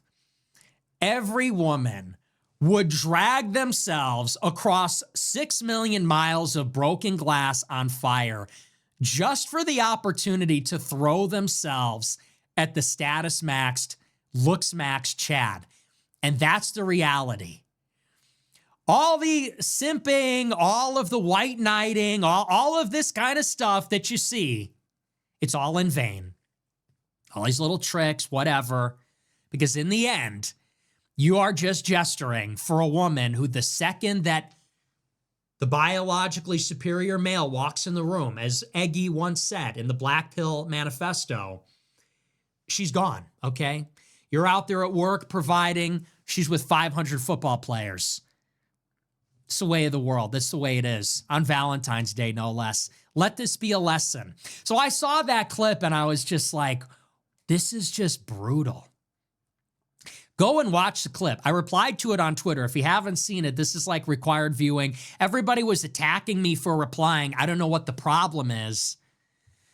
But I saw this clip and I was just like, honestly, it was like I got punched in the stomach. I was like, this is the most brutal, devastating thing I've ever seen in my entire life. The guy is literally begging her. No, rather, he's begging Clav. The girl, and then, so she's looking at Clav. She is just like, she's gone. And the guy is like, Clav, please have mercy. Don't, you have every other girl. It's Valentine's Day. It's like in these movies, like, come on, but it's Christmas. Don't murderate my entire family. It's Christmas. It's Valentine's Day. Don't steal my girl. And Clav blew smoke in his face and said, are you begging me for mercy? He's okay. And I'm not simping. I'm just saying, like, what, like, how do you recover from that? It's just kind of like over. I think it's just kind of over for everybody. The guy's literally, and Clav goes, are you begging me for mercy? Okay, who is he? Then here's where it really gets good. This was actually my real favorite part. Then she gets on the van. She's in the Sprinter van, and Clav is like, just so disrespectful. He's talking to her. He's like, I don't know, you're like a fucking bitch or something. And she goes, you can literally see the pangs of regret. Pangs of regret, second guessing, doubting herself. She goes, well, I was with this guy at this bar that I've kind of been talking to for like a little while. I don't know. I mean, she goes, maybe if I went with him to the bar, maybe I would have stayed with him. And then all the doubt was just washed away. Then she remembered, oh, wait, I'm in the luxury Sprinter van. Never mind. It's like, dude, it's a movie. It's a movie. It's a movie. And here's the thing. Now, here's actually, so I'm being a little bit funny about it, but this is something that we actually all have to deal with. This phenomenon is something that we are all dealing with. We are all witnessing. We are all feeling things about it. Excuse me, burp. This is, I just had a Red Bull before the show. This is something that we all have to deal with, like socially, intellectually. And here's what I'm talking about. I went on Tucker Carlson back in October, and he was treating me like I was some kind of freak because I blame women for our problems. He said that on the All In podcast. He said, I brought Nick Fuentes on my show, and all I did was let him talk. And he revealed that he was afraid of women and hates women, and he's a complete freak. And I knew that was his angle. He was baiting me to talk about women because he wanted to do the thing like Alex Jones did also, where they say, you know, women aren't the problem. It's men and women. It's more complicated than that, whatever. Here's the thing that the Gen Xers, the boomers, this is what you guys don't understand. We are all dealing with the issue of hypergamy. It is real. It is a law of the land. It is suffocating and ever present. And it is only when you see these vignettes, which upon actual reflection are deeply troubling and deeply disturbing. And you would use words like brutal, devastating, severe. It's only when you actually see these vignettes, which I think are very provocative and visceral, do you actually begin to realize the problem. And what do I mean by that? What does it say that a guy is at a bar with a girl that maybe he's been talking to for a year, and she literally treats him like he doesn't exist because some live streamer walked in? What does that say about the stability of any relationship? What does that say about the chances of any guy to be in a stable relationship with a woman? What does a guy have to do? And you know me, I'm an incel. I'm not saying this out of desperation. I'm status maxed. I'm famous and stuff. I could probably get a girl if I want to. Okay. But what does it say about your average guy? God forbid, a below average guy. What does that look like for him? For somebody with the looks and the status and the money, they just cut through like a hot knife through butter. This is the definition of hypergamy. For the top 1%, 5%, 10%, it is abundance, limitless. And for everybody else, it's jester. We've all seen the statistics from the dating apps. We all actually are now seeing it live and in person. All it takes is a good-looking face. That's literally it. And you look at a guy like Clavicular, went from 0 to hero, was a complete chud, below average looking guy, taller guy, but below average looks, autistic, so not socially adept, and literally a combination of increasing looks, but also faking some things. Steroids, taping things to his arms to make his sleeves bulge out, putting lifts in his shoes. It's cosmetic, superficial, vain, surface level, and it works. He's got the status, and now the women throw themselves. And this is the reality. If a young, attractive girl is on Instagram at a bar, comes into contact with one of these people from the upper echelon, she's going. She's gone. And without the constraints of shame, marriage, monogamy, morality, this is just the way it is. Haves, have-nots. Very unstable society, very brutal society. And I think that it is the reality. We all have to deal with it. We have to live in reality. We can't be in denial about these things. But there is something tragic here, which is that this really is the implication and the logical end state of women's liberation. This is a logical end state of feminism. And what is feminism and women's liberation but the logical conclusion of individualism and liberalism, rationalism? Once you start to say that women are individuals too, and women should have rights, and women should be educated because women are people, and they're rational, and they need to get educated until age 18 so they can get a job in this industrial economy. All of this follows from that. It all flows from this. And we get a society that is basically devoid of any kind of stability, order, genuine love, affection. Now we just get this, I don't even know what you would call this. I don't even think it's a society at all. It's sort of a very sad situation. And here's sort of the tension that I feel. And it's sort of interesting. Clavicular believes in lookism. And lookism is the idea that looks are the only thing that matter. Why? Because if you have good looks, then you will be sexually successful. If you're sexually successful, well, really everything flows from that. You'll be socially successful. If you're socially successful, you'll be financially successful. Okay, it all kind of flows from this sort of thing. And so if the key in our society is just looking good, well, then everybody should devote all their resources to grooming themselves. Everybody should devote their time, energy, and resources to vanity, grooming themselves, this sort of thing. And Clavicular's taken that to the logical conclusion, the logical extreme, and now the world is his oyster. And it's sort of funny how now people are looking at this and they're sort of laughing at it and people are sort of deeply concerned about it. You know what's interesting though?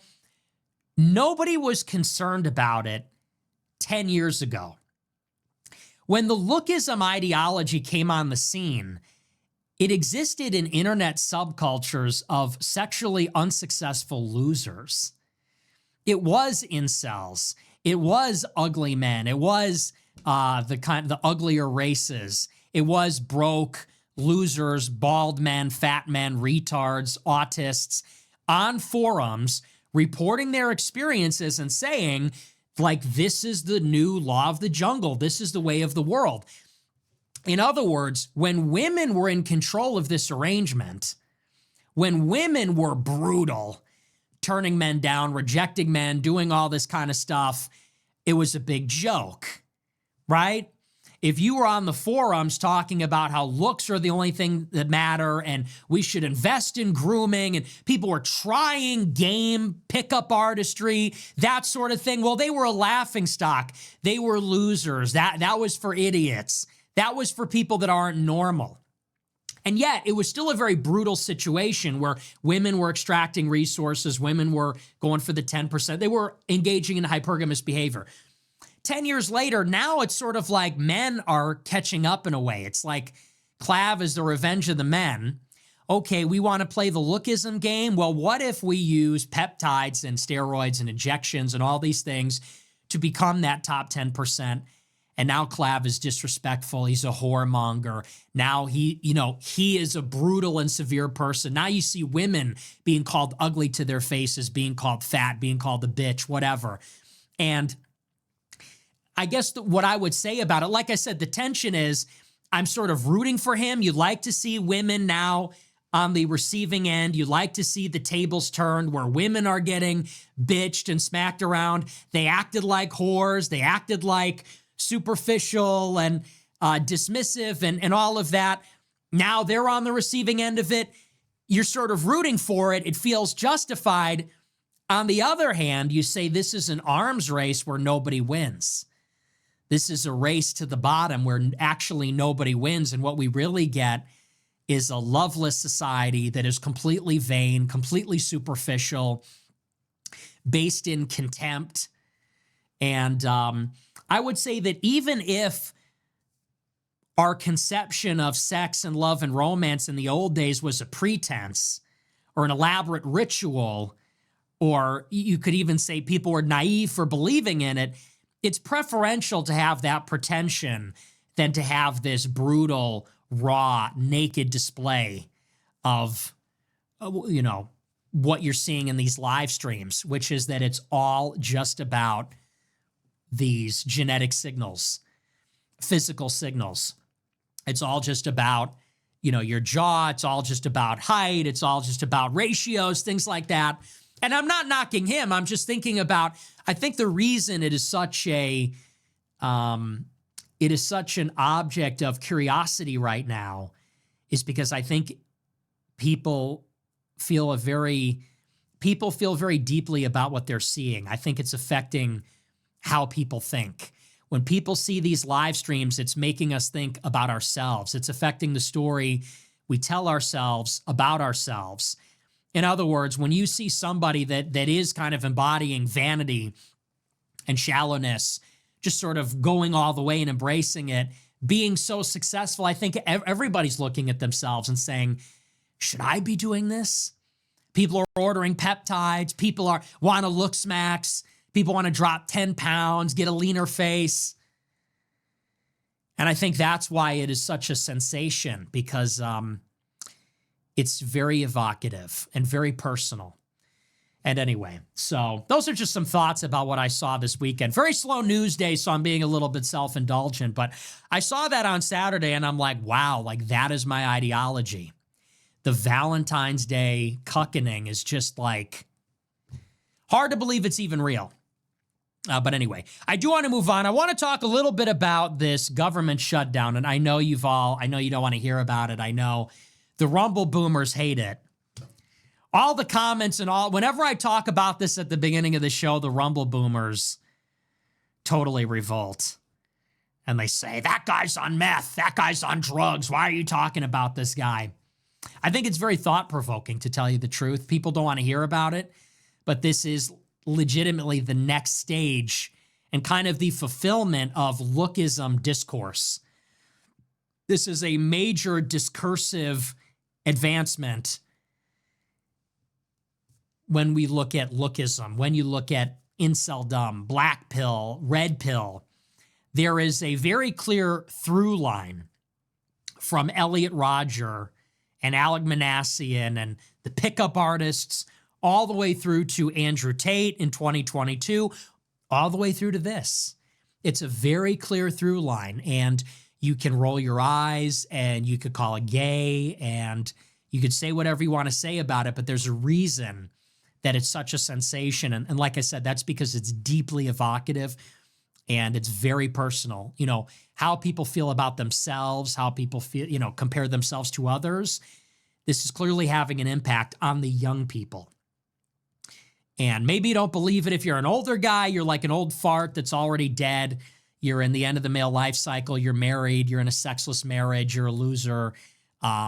You know, you might roll your eyes and say, oh, well, guys injecting peptides, that's really dumb. It's like, okay, but you know who the audience for all this stuff is? It's teenagers. The audience for all of this is young boys and girls, actually. Teenage boys and girls, college-aged boys and girls. They're all watching this little soap opera. It is affecting them. And ignore it at your own peril. Don't pay attention at your own peril. I'm telling you, sums up there. It is a phenomenon. I view it in a very similar vein that I view Donald Trump, Andrew Tate. It's easy to sort of say it's a flash in the pan. It's edgelording. Oh, that's just this. It's just that. No, I don't think so. I think this is something. But anyway, that's that. I do want to move on. We're going to get into our news. Our big story for the night is about this government shutdown. And once again, I hate to say I told you so, but this is all playing out exactly how I told you it would play out 2 years ago. So our big story, our only news story really in the past week, is that there is now a partial government shutdown. The Department of Homeland Security shut down on Friday after funding lapsed. And this is because the Democrats are refusing to appropriate any money for Homeland Security unless the White House agrees to restrict ICE. And this is a story, we'll read through it. This is from Politico, and then we'll get into a little bit of the backstory, how we got here. And the kicker is that this is just a preview. This is just a sampler. But this is the story from Politico talking a little bit about some of the details here. It says, quote, lawmakers left Washington for a week-long recess on Thursday, showing no urgency to avert a shutdown at the Department of Homeland Security that will take effect on Saturday morning. This was written on Friday. Neither Republicans nor Democrats saw an obvious path forward to resolving their differences over President Trump's immigration crackdown and whether to rein it in as part of legislation to fund DHS. Though negotiations between the White House and Senate Democrats continue, the trajectory of talks suggests DHS funding will be lapsed for at least 10 days, meaning that the soonest that any resolution would be reached is around the State of the Union address on February 24th. The lack of progress has even raised the prospect that Trump's speech to Congress might be postponed, and some Democrats are mulling a boycott. Even if a deal were struck, said one of these senators, I'm not entirely convinced that anybody would vote for it. I can't see the Democrats voting for anything because they're not going to get pounded for funding ICE, and the Republicans on my side are not going to get pounded for hurting ICE. Negotiations between Democrats and White House officials were ongoing as of Thursday evening. Democrats, who have floated a series of guardrails on immigration enforcement in exchange for funding DHS, were expected to formally respond to the latest White House offer over the weekend after Senate Minority Leader Chuck Schumer and House Minority Leader Hakeem Jeffries bashed it on Thursday without disclosing specifics on what was contained within. It will likely take weeks for the public to feel any pain from a lapse in DHS funding, meaning that each side will feel limited political pressure to give in right away. TSA screeners are not set to miss paychecks until March, and FEMA coffers are likely full enough to respond to natural disasters for the near future.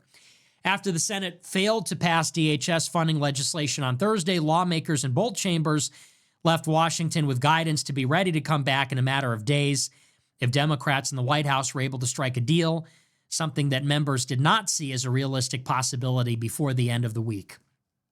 Okay, so here's a little backstory on all this. Obviously, as you know, back in January, these mass deportations basically hit the iceberg, and it's now over. Trump sent ICE and Border Patrol to Minneapolis, where mass deportations have now died. In response to the investigation of Somalian fraud in Minneapolis, thousands of ICE and Border Patrol were deployed to investigate this, but also to increase the amount of removals happening there.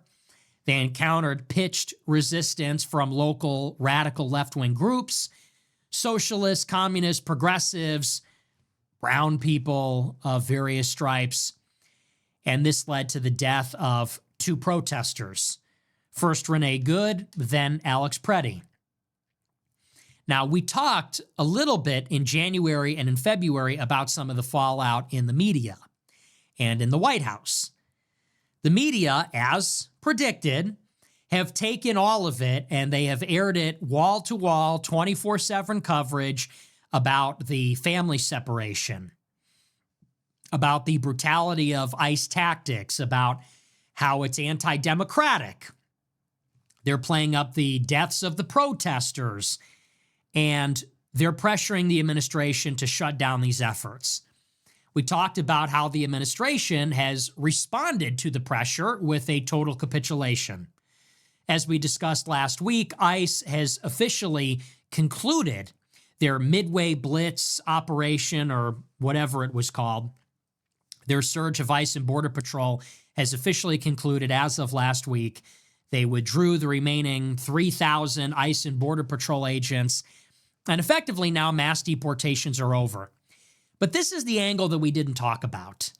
And it's very important to understand the different organs of the elites and how they all work and how they all work together and the dynamics. It's really important to understand the anatomy of power and the anatomy of how things work. So like I said, we know the role that the left-wing activists connected to the Democrat machines will play. If you try to enforce immigration law, they will react viciously. So the Democrat city machines, Jacob Fry, Tim Walz, Minneapolis mayor, Minnesota governor, they are going to embolden the agitators. They are going to put out the word that they want resistance. And the local left-wing groups answer the call. Unions, student groups, shitheads, agitators, they all show up in droves at the public protests on the weekends, but also at the riots at night. And they're in the Signal group chats coordinating the interference play against actual ICE enforcement. So that's the role that the big city machine plays, the local shock troops, the agitators. Then you've got the media and Hollywood. They play their part. They shine a light on all this. They show half of the story. They frame it in such a way where it looks like Alex Preddy is some veteran nurse. And they literally, AI looksmacks the photo so that he looks like a Chad. And they show Renee Good like she's some kind of humanitarian. She's a poet. She just wanted to write her poems for her lesbian wife and her son. And then at the Oscars and at the Grammys, I guess it's the Grammys, you get the speeches from Billie Eilish and from Bad Bunny. Hey, fuck ICE and all this kind of stuff. They put the spotlight on it. And what does this do? Well, it puts the pressure on the Republican conference, the RNC. RNC has to win this midterm election. They need to shore up all 218 Republican seats. They need money. Who are they going to get money from? The Chamber of Commerce. Chamber of Commerce is getting pressure from the shitheads because they're protesting at Target in front of the Marriott, the Hilton. Okay, so this is the anatomy of how it works. These are the dynamics. Now, here's the angle that we haven't talked about, and this is the role that Congress plays. This is the role that the legislative branch plays. So, as I said, we talk about how this is playing out. But there's another effect of the killing of Alex Preddy and Renee Good that we have not yet discussed. And this is that after both of them were killed, and it created this big public backlash and outcry, in the middle of the story, Republicans and Democrats were negotiating on a spending bill. So Republicans and Democrats are doing their normal business as legislators, passing appropriations to fund the government, approving new money for the government's operations. And they were on track to pass this minibus spending bill, $1.7 trillion spending bill. It funds a half dozen departments and agencies, routine business. And they had a bill that they agreed upon. And it was going to pass. Republicans and Democrats were going to pass it in the House and in the Senate. And it was going to be, again, just routine business as usual.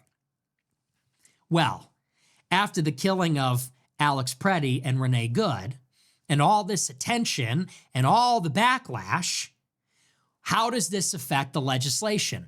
Well, one of the departments that is funded by the bill is Homeland Security. And for those that don't know, ICE and Border Patrol are agencies that are subsidiary to Homeland Security. So what is happening here? Well, in a word, Democrats have gained political capital. They've gained political capital. Because the Trump administration has become deeply unpopular, because there is this moment, Democrats are having a moment where there is public backlash against ICE.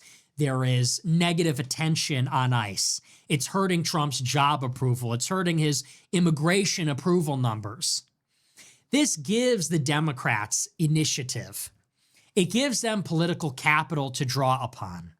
And so they can now go to Republicans at the negotiating table and say, hey, although we agreed on this funding bill, now we're reneging on our commitment because we don't want to fund Homeland Security. We're not going to fund Homeland Security unless you give us something in return. And what are they asking for? Democrats are asking for 10 points to restrain ICE. This is in response to the Democrats' voters and the most militant and energetic and radical members of the Democrat group. The Democrats are going to the Republicans and saying, we're not going to fund Homeland Security unless ICE takes off their masks. And what does that do? If ICE can't wear a mask, then that means they're going to get doxxed. If they're going to get doxxed, then their families are going to get threatened. And if their families are going to get threatened, then they're going to quit. Or they're not going to be able to participate in patrols, in raids. They're not going to be able to do their job. It's designed with this in mind. Number two, they all got to wear body cameras. What happens when you put a body camera on an ICE agent? They can't do the patrols. Because anything that they might say or do that could look bad, they know their head is going to be on a pike in the court of public opinion. If they go up to somebody who is obviously illegal or they know they're illegal and they initiate some kind of I don't know what you would call that technically speaking, but they try to apprehend somebody. If they say the wrong thing, do the wrong thing, oh, it's going to be on TV. And I'm going to be the next Derek Chauvin. I'm going to be the guy that shot Alex Preddy. So they're going to not do their job. It's designed with this in mind. One of the other points, they want a judge to have to give a warrant for ICE to make an arrest. So go figure. We have 30, 40 million illegal aliens living in the country. You already got to detain them. You got to go out there and get them, arrest them, lock them up. Then you got to put them in a warehouse. You got to detain them in a facility for an indefinite amount of time. Then you got to go to court. They got to have their day in court. We got to adjudicate, give them an order of removal. Then we got to kick them out. It's this whole ordeal. Now everybody needs a warrant. Now we got to get 30 million warrants. It's going to slow it down. Again, you're not going to be able to do patrols. So what are the Democrats doing? They're shutting down mass deportations with process. Under the pretext of accountability and transparency, they're against brutality and all that sort of stuff, which sounds good on paper. What they're really doing is denying. What they're really doing is they're tying the hands of law enforcement and ICE so that it becomes impossible to do their job. And then they cannot deport the illegals can stay, and they're effectively given an amnesty. And that's the point. That's what they're doing. That's why they're doing it. And so this is how all of this works. Trump goes into Minneapolis to catch the fraud. Well, the Democrats respond like antibodies in the bloodstream. They respond like white blood cells. And so the shitheads come out and the Democrat machine condemns it, and they say ICE needs to leave. Hollywood trains the camera on it like a loaded gun. The media, Hollywood, on social media, all the attention goes behind this. They get the Republicans nervous. They put the pressure on the donors, on the businesses. If that's not enough, then in Congress, the Democrats come forward and say, well, now we're not going to agree to fund Homeland Security unless you shut down ICE. Now, here's the thing about this shutdown. So Democrats are making this demand, and you might be saying to yourself, well, how can they make any demands? They're in the minority. And it's shocking, isn't it? Democrats are in the minority in the House, and they are a minority in the Senate. So how can they shut down the government? How do they have any leverage? How can they make demands? Well, for those that don't know, this is basic stuff, but I'll just inform you. In the Senate, basically every major piece of legislation, every confirmation of a presidential nominee has to clear a 60-vote threshold, a supermajority, a 3/5 threshold, as opposed to a simple majority. 100 seats in the Senate, simple majority is 51, or 50 plus the tiebreaker, which is Vance. Vice president is the president of the Senate and acts as a tiebreaker in the event of a tie. But to pass major legislation, you need 3/5, you need 60. It's a procedural thing.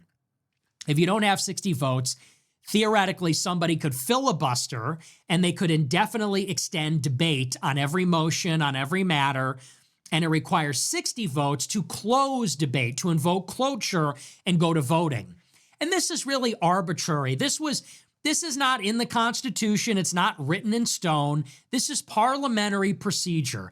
And it is effectively there to hamstring the government. It is there to slow down government and prevent the Senate from doing anything. Now, you might have heard the phrase nuclear option. This is the idea that the ruling party will eliminate the filibuster, and they will vote to say that we're not going to abide by this anymore. We're just going to pass legislation with this simple majority. We control the Senate. We're going to pass a legislation. You don't get to shut down the whole government when you don't even have the majority because you have a handful of votes. This is where we are. Now, the reason this matters is so that you understand this particular government shutdown may not do anything.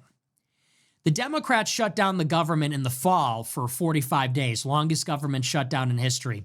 In the end, they didn't even get anything. They said they wanted these Obamacare tax credits. They didn't even get them. They came up with a number of other demands. They didn't get anything. They shut down the government in the fall just so that they could tell their Democrat voters that they resisted Trump. Just so that they could say, well, we didn't go with Trump. We put up a fight. It's kayfabe. It's fake. They're doing it just to do it. On some level, they're slowing down the administration. It's having some impact, but really it's more for them to go to their base and say that they did something. And that's exactly what this is too. They're going to the White House and they're telling them, we're not going to fund Homeland Security until you shut down ICE. It's not going to happen. The White House is not going to agree to shut down ICE. They're not going to agree to a lot of these things. They might agree to some of it.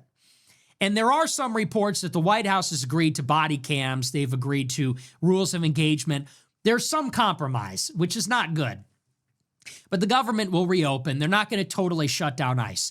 Why does all of this matter? It is to get you to understand where all of this is going. Where does all of this point towards? All of this points towards the inevitable conclusion that when we arrive at the midterms in 9 short months, okay, that came up real fast, didn't it? One day you're celebrating the golden age, you're Elon Musk, Roman saluting, this victory really mattered, my heart goes out to you. The next day, it's 9 months until the midterms. Republicans will lose the midterms. What does that mean? They will lose the House. Democrats will have a majority in the House. What does that look like? Well, Democrats most likely will win the House in November. Republicans still have until January. In January 2027, the Democrat majority will be seated. Now, what powers do they gain? Well, they don't just have a majority in one chamber.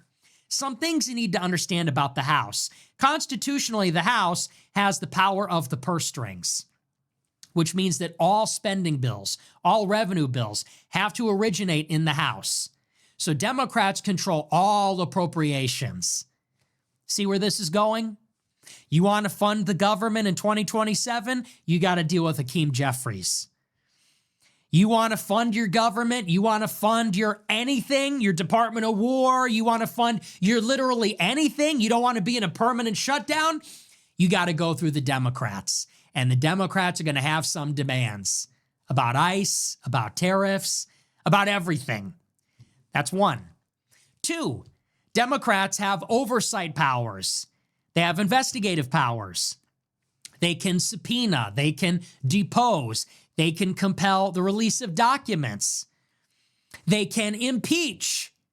This is a preview of what the rest of the presidency will look like. In 2027, in 2028, when you have a Democrat-controlled House, these symbolic government shutdowns, these become real impasses. These become real hostage situations where you're not going to be able to pass anything. Forget about passing landmark legislation. Forget about major legislation. You can't even fund your government. You can't even keep the government going. Try doing the largest deportation operation in history when everybody is being impeached and everybody has to talk to lawyers and talk about documents and deal with subpoenas. Just try the time and energy to do all that. Try to implement mass deportations when the Democrats are depriving your government of money. How are you going to do mass deportations without any money? How are you going to do mass deportations if we're going to deny you appropriations for some other thing? Like the Department of War or like the Development Finance Corporation or some other thing. Your nomination of the Federal Reserve Chairman, which will probably be resolved before then, but these are the kinds of things that become relevant. This is the predicament that we find ourselves in. And this is what I told you would happen in 2024. How did we arrive here? I will tell you very clearly how we got to this point. We should have been vigilant. You should have been vigilant in 2024, whether Trump and his team showed signs that they had the political will to do the job, because that is really what is required. It was a given that Trump was going to get into office and that he had to move very quickly and very decisively. That was the only way this was ever going to work, if it was going to work. What I mean by this is all of these aspirations, if you wanted to cut $2 trillion, if you wanted Doge, if you wanted a unified executive, a unitary executive, if you wanted the tariff man, if you wanted mass deportations, if any of that was ever going to happen in this second term, the only way it would have happened is if you moved very quickly, very decisively from the very beginning. Because you were only ever going to have about 18 months at the most.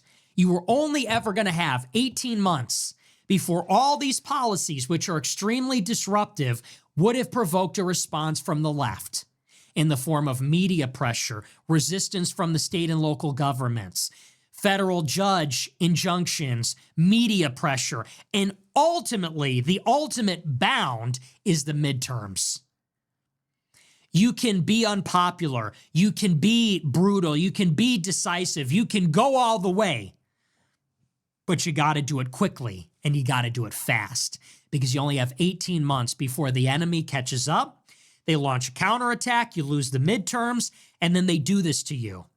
And whether we did it successfully or unsuccessfully, this is how it was going to play out. What I mean by that is, so far, Trump has been incompetent. We have not gotten mass deportations. The tariffs have been a pittance, and they're going to be overturned. We haven't solved any of the wars. We haven't fired 50,000 government employees. They failed. Doge didn't cut any waste, fraud, or abuse.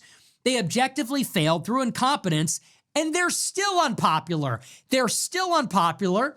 They're still cruising to be destroyed in the midterms and deprived of any power anyway. So think about it. The alternative is that we didn't care what the fuck they thought about us. You could have been deporting 5,000 people per day. You could have been implementing martial law. You could have suspended habeas corpus, martial law, Insurrection Act, arrest the governors and the mayors. You could have arrested Hollywood, Obama. You could have literally dropped an iron fist on this country like a straight up scary dictatorship. Tariffs, arrests, deportations, you could have done it all. And the result would have been exactly the same. The worst case scenario is that the media would hate it, the left would be violent and rioting, the Republicans would be unpopular, you'd lose Joe Rogan, and then you'd lose the midterms and they'd reverse it. It's gonna happen anyway. You see? But here is how you knew it would play out this way. The Republicans never had the political will. And by that, I mean they were afraid of the media from the jump. They weren't willing to go all the way from the jump. They had no control over Republicans in Congress. They were afraid of them. They were asking permission. They moved too slowly. They were incompetent. They used the wrong laws. I mean, think about some of the stuff they did with Doge.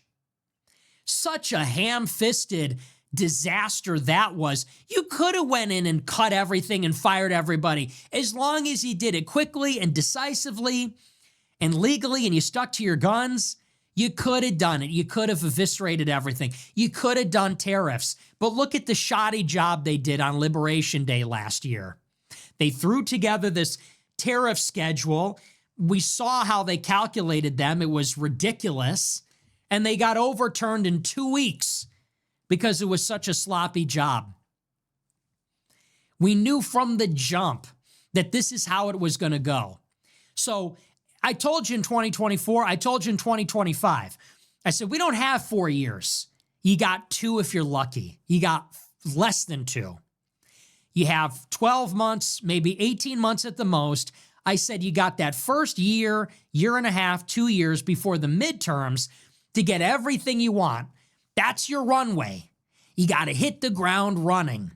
And if you can get some momentum, if you have the initiative, then maybe by the midterms, you're cooking with gas. Maybe you've achieved something. Maybe you've done something irreversible. But if you don't get it going by then, it gets worse and not better.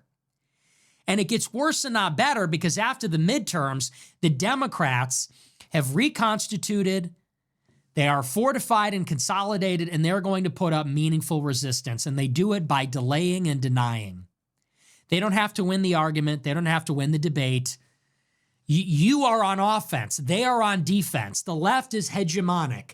They control the permanent bureaucracy. They control the media, Hollywood. They still ostensibly control like everything.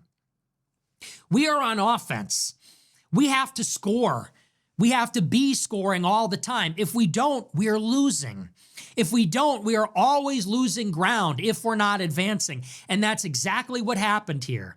If the Democrats can simply buy time by slowing things down procedurally or otherwise, if they could just slow things down, postpone things, if they could get you to backpedal, dilute the message, weaken, that is how they win, just by denial. And in 2 years, this is going to be the most unpopular administration in history.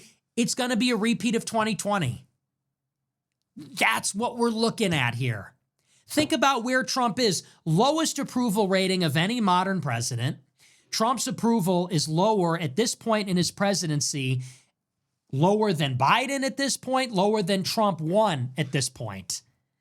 Lowest that it's been in the second term. I guess that goes without saying. He's completely underwater with the under 40 crowd. And it's only gonna get worse, especially because Trump is not delivering on these things. No mass deportations, economy's not getting better, housing prices have literally never been more unaffordable. The wars are escalating actually, as opposed to getting better. And now we seriously have to contend with the possibility that in 2028, we get Democrats on steroids. We get Democrats with a vengeance. You do understand that if a Democrat won in 2024, they would be on the back foot. If a Democrat won in 24 and they picked up where Biden left off, they would be really in a tough spot.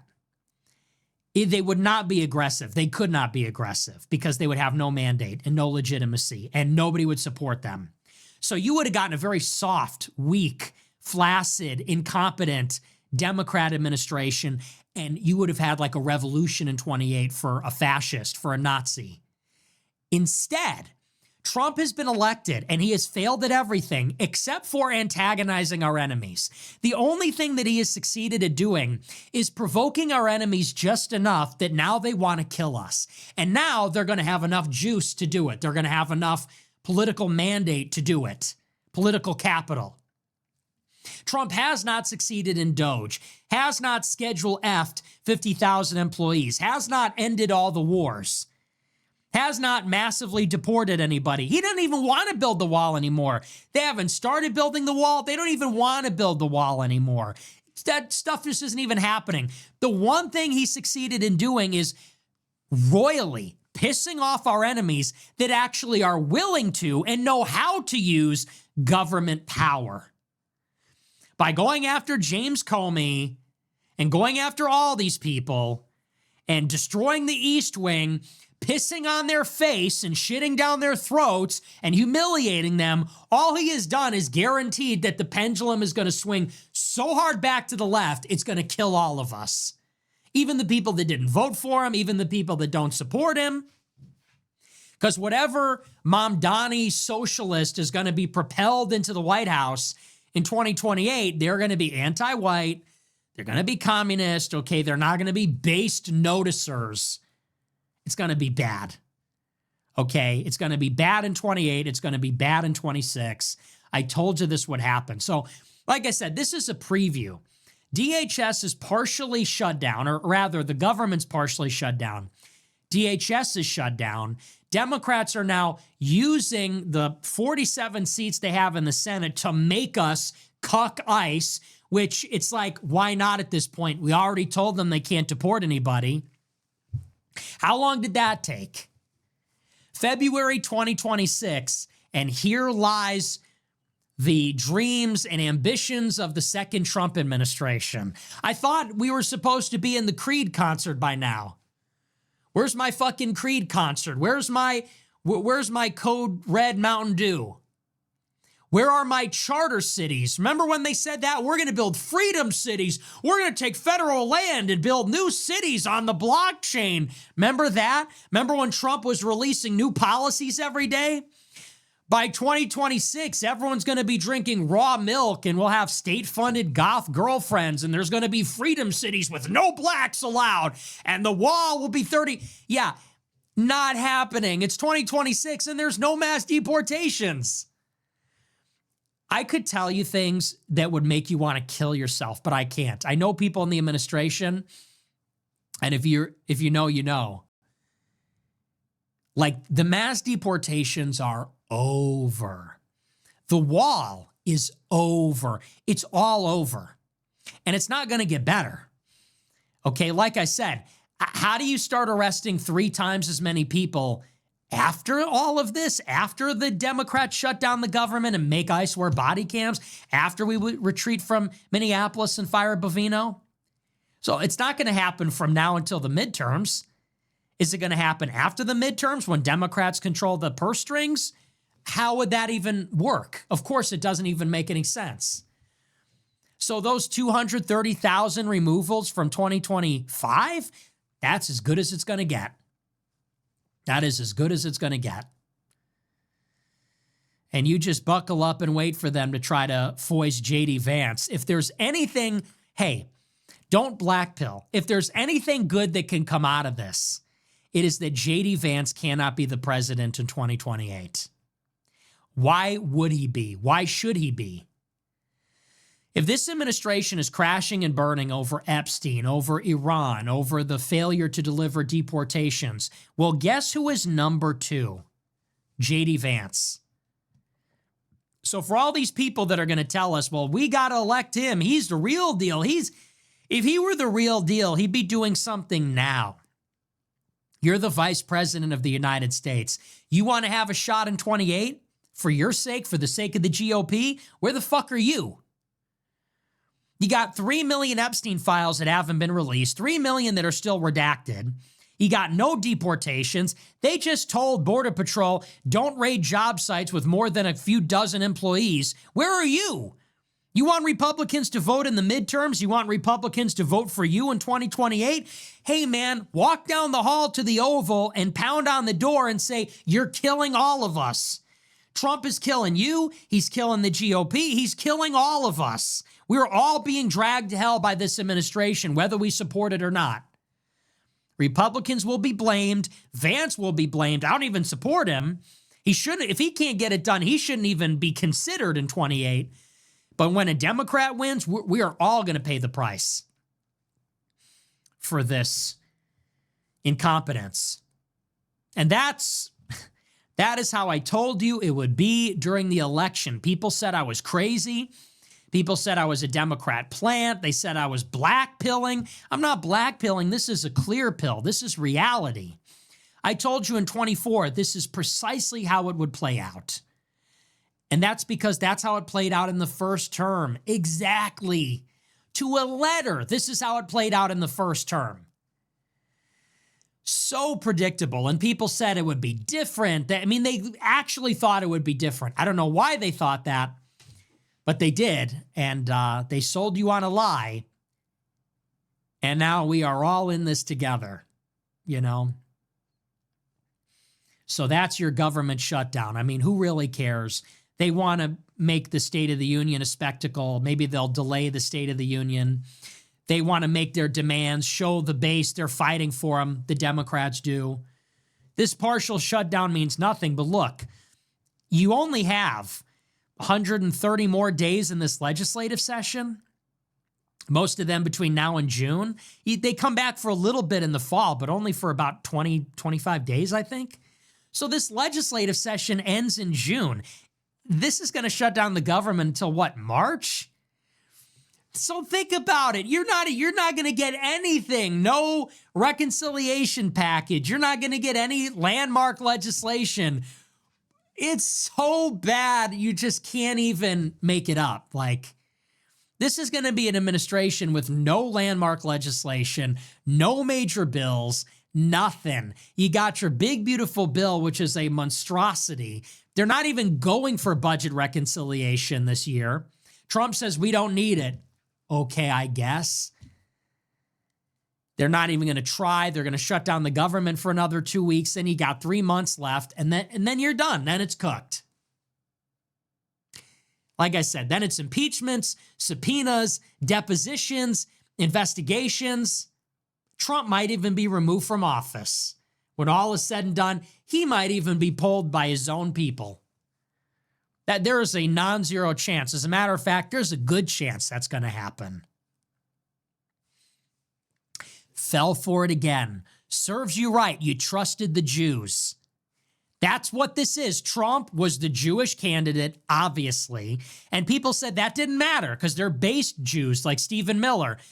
He was the Jewish candidate. He was going to give them the West Bank, Gaza, Iran, Syria on a silver platter. And this is what you get. This is what you deserve. It serves you right. You trusted the Jews. You trusted this Jewish puppet. Now this is what you get. You get riots in Minneapolis again. You get illegal immigrants with an amnesty again. You get another war in the Middle East all over again. I mean, if only someone had said something, if only someone staked their entire career telling you, if you elect Trump, it's going to be a train wreck. It's going to be a disaster. Well, now here we are. So it's going to be rough, but that's that. We're going to move on. We'll take a look at our super chats. We'll see what you guys have to say about all this. Not good, guys. Where's the counter argument?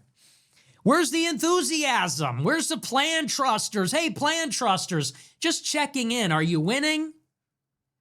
Are the plan trusters winning right now? How are we doing over there? And like I said, the next move is they're going to try to get us all to vote for J.D. Vance. That's the next chapter. Have you had your fill of this? Well, just get ready. They're going to try to make you do it all over again with Vance. Anyone that's against Vance is going to get utterly annihilated, me included. They're already doing it. They're destroying anybody that's against Vance so that this fat fucking piece of shit can lose. It's just, well, people get what they have coming, you know.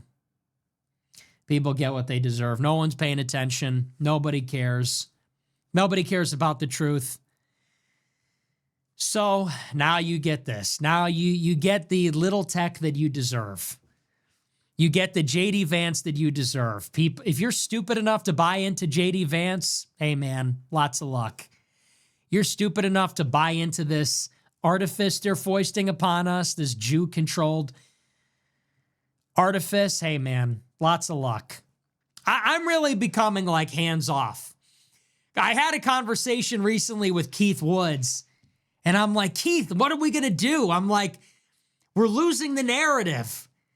These low IQ anti-Semites are being captured by the left and by Muslims. They're like against ICE now. I'm like, what are we going to do? Like this, and Keith is like, what do you mean? What are we going to do? He's like, it's just happening.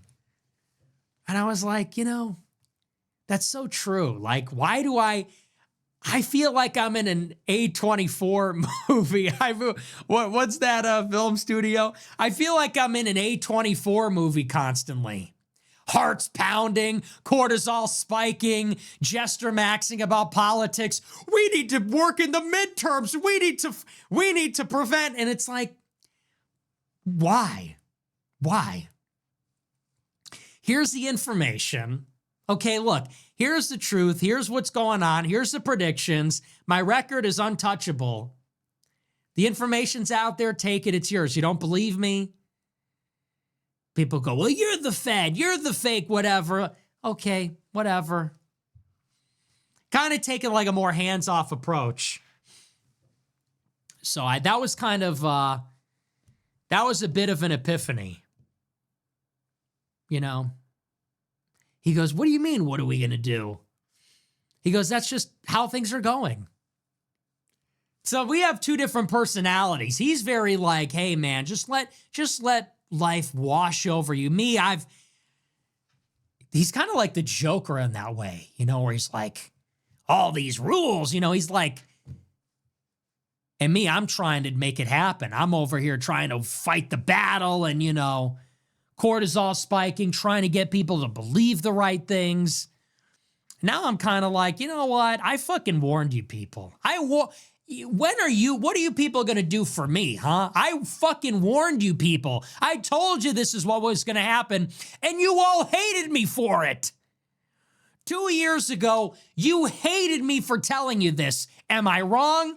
I was there. I remember. I was doing my show every night, trashing Trump and saying, don't vote, don't vote. This is a Jewish nightmare. Look at who's behind him. Follow the money. And you idiots said that I was a Democrat plant. You said that I was in the FBI. All this crap.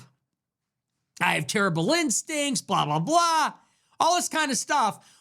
Oh, now I'm obviously vindicated. Everything that I was saying 2 years ago, now everybody's saying, and they still think they're smarter than me. And it's like, you know what? You keep it. You keep your country. I warned you. I did my job. I did my job. I warned you. I told you this is what was going to happen. I didn't vote for this shit. So my message in 26, you could take it or leave it. Don't vote. Don't vote. Do not vote in the midterms. The Republicans have to lose. They have to lose. They have to crash and burn. A cleansing fire is the only thing that will save us. It cannot be fixed. Fuck them.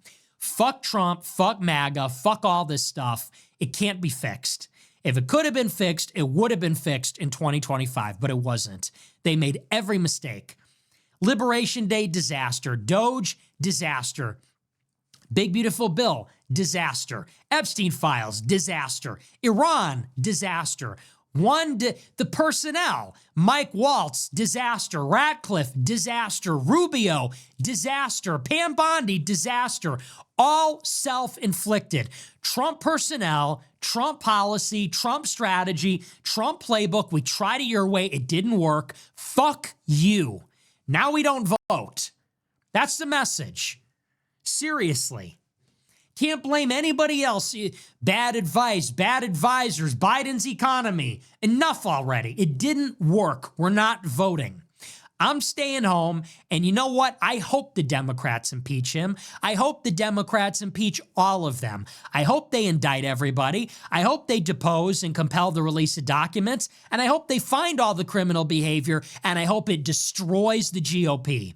I hope it creates a crisis for the GOP so severe that they never recover.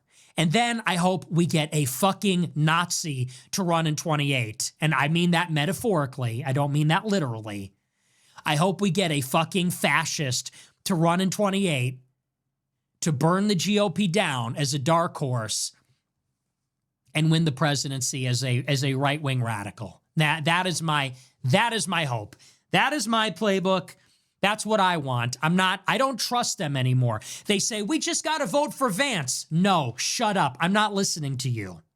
The same people that brought you this garbage now want to sell you Vance. I'm not listening. You fucking people told me that Trump was going to deliver a golden age and mass deportations and $2 trillion in cuts and charter cities and all this crap. You lied. It didn't happen. Now you're selling us on Vance? I don't think so. I'm not even listening anymore. I'm not voting. And they could say whatever they want. Say whatever you want. Try and squirm and struggle and flail around. I am not listening anymore. I am not voting. I am not reasonable anymore. We all played that for the last... How many cycles were we the reasonable ones? Hold your nose and vote, lesser of two evils. We can't let the Democrats win. Okay, well, we let the Republicans win. Look at what that has profited us. I know it's profited Israel. I know it's profited Silicon Valley and Wall Street and the rich. What good is that doing us? What good is that doing any of us that live in cities like Chicago or New York or LA or even the red states for that matter? It's not doing us any good. Ken Griffin, Trump's boy, is down there in Miami, back in the Democrat mayor over there. I'm out. You lost me. I voted for Trump in 2016 because Trump was an outsider, because Trump was a disruptor. Trump was going to destroy the establishments of both parties. That's not what he is anymore. And that's not what Vance is either, by a long shot. We need something else. I don't care where it comes from. I don't care who it is. All options are on the table other than voting for the GOP. The definition of insanity is doing the same thing over and over and expecting a different result.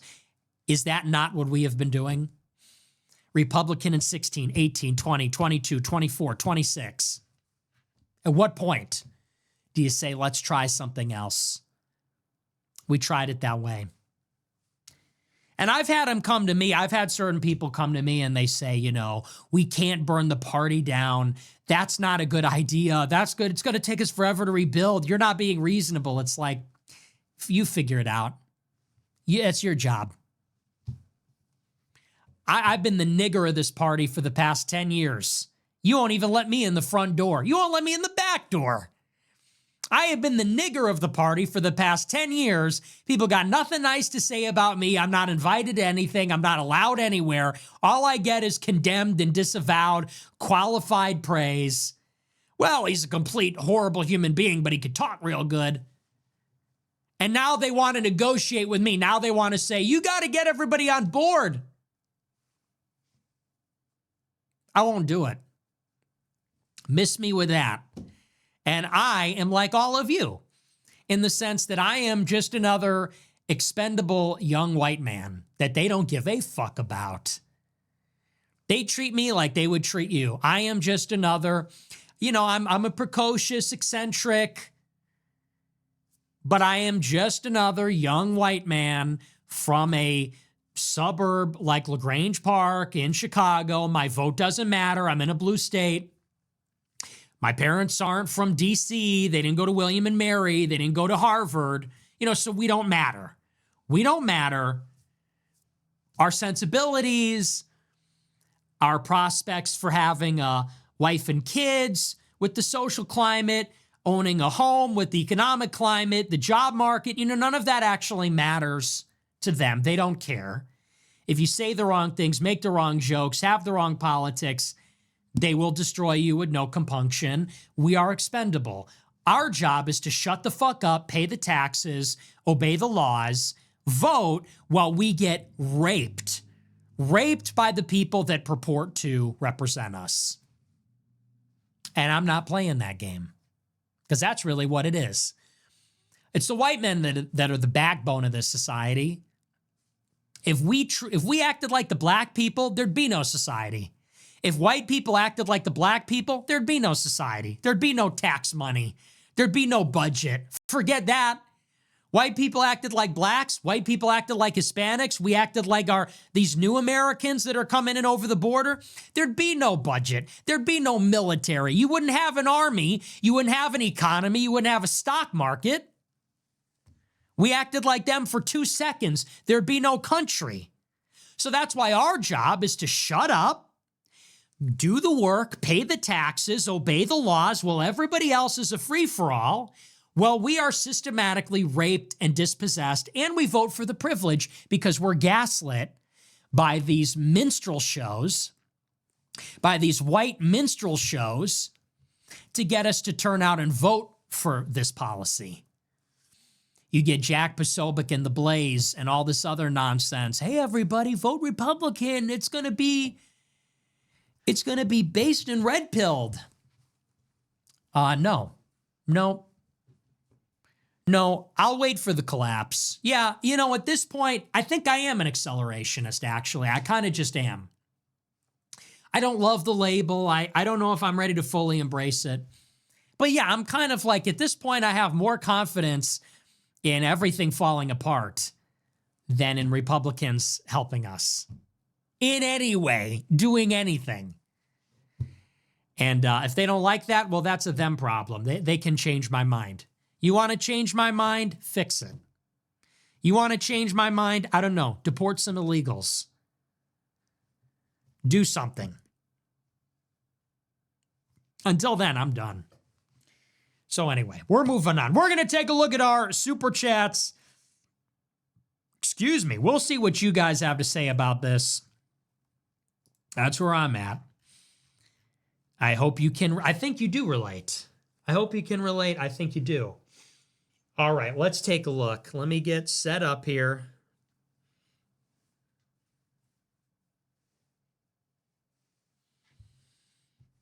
What do you think of my, this is a new suit. What do you think?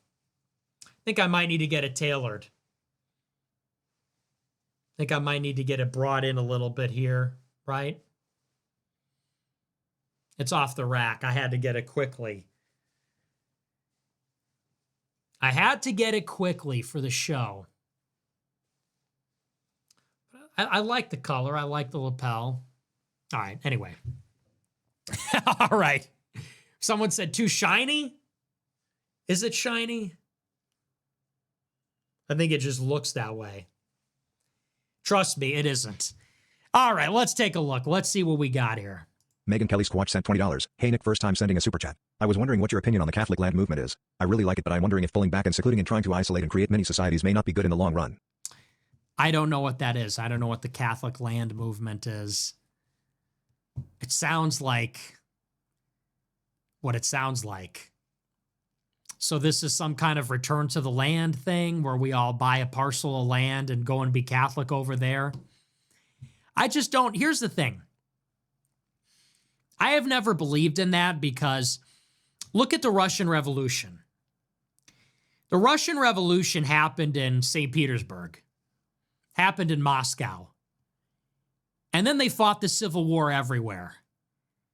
And when they won, they used the railroads to go out to the kulaks and kill all of them. And there's a lesson in this,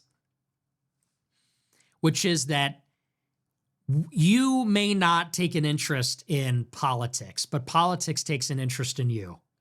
You may think you're too good for the city or, you know, we lost the city or something like that, but the city is where the power is.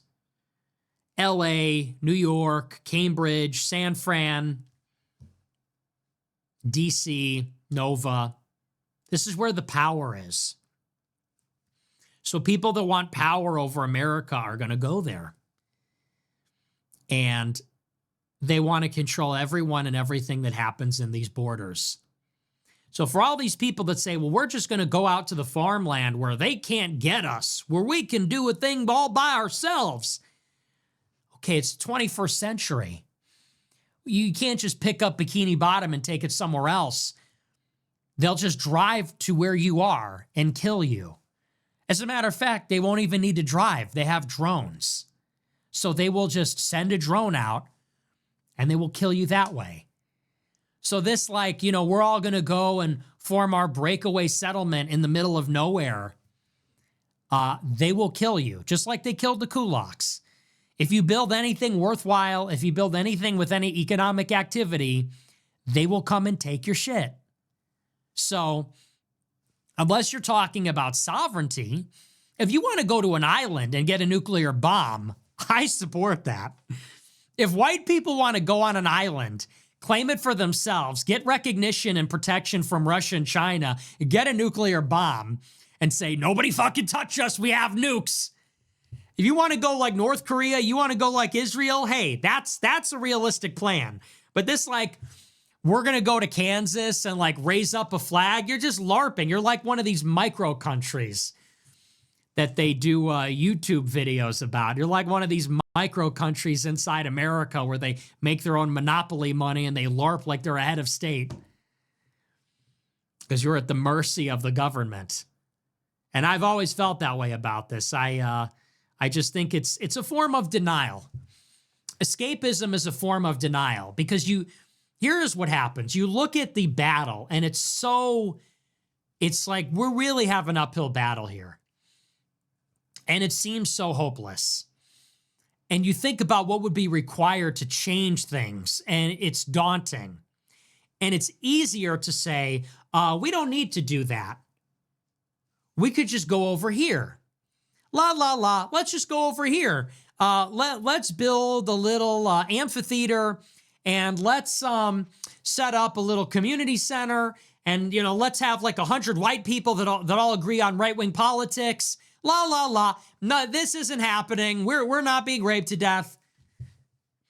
We're going to form a whites-only community, and everyone's going to join us. It's like, yeah, if it works, it either doesn't work. If it does work, they're just going to crush you.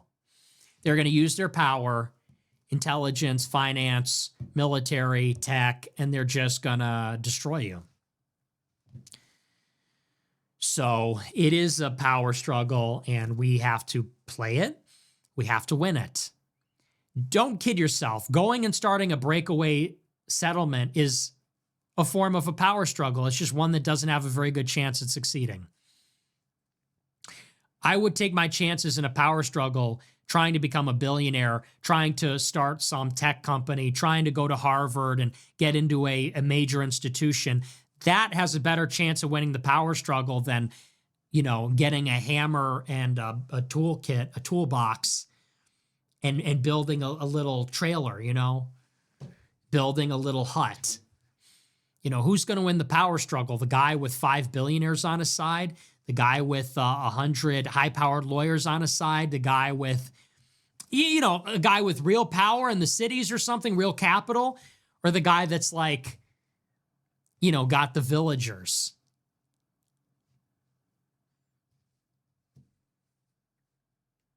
So that's how I feel. But I don't even know what that is, but that's what it sounds like. Aaron sent $20. Slop was the Merriam-Webster 2025 word of the year. These chats make me think parasocial will be the word of the year for 2026. What do you think will be the word of this year? Why are you trying to bet on Polymarket? I don't know what the word of the year. It's 2026. It's February. How do we know what the word of the year is going to be? We're only like a month and a half in. Pickled Beats sent $50. Female millennial and huge fan. You provide logic, a clear path forward and humor during a critical time, and it's very appreciated. Praying for your continued success in the AF movement. Hey, thanks. A female millennial. Well, I mean, that's fine, I guess. But I appreciate it. I'm glad you like the show. You sound fine. Maybe there's some female millennials that can be wholesome. Rothbard DK sent $20. Just checked in on the Spencer Wright to see what they're up to these days. Basically talking about summoning the Aryan Antichrist and believing Epstein was less a symptom of world Jewry than a Russian spy. Embarrassed smiley face emoji. Yeah, I like Spencer, but he takes it too far. He just takes it a little too far. This whole Apollo thing. I'm not really into that. He hates Christianity. It's like, he's cool. I like the way he dresses. I like his, he's an interesting guy, interesting ideas, but I can't go all the way. JJ Zang sent $20. Who's worse, Vivek or Byron Donalds? Stay handsome, young guy. Red heart emoji. Thanks. Probably Vivek. NP Crowd KJV sent $20. No message, God bless. Thank you. Frankie Sanabria Jr. sent $50. Avery Brundage, Eddie Rickenbacker, Charles Lindbergh, and Henry Ford. All America first. Can you tell me what else they all have in common? Here's a clue. Ask one to be one. Ask one to be one? I don't get it.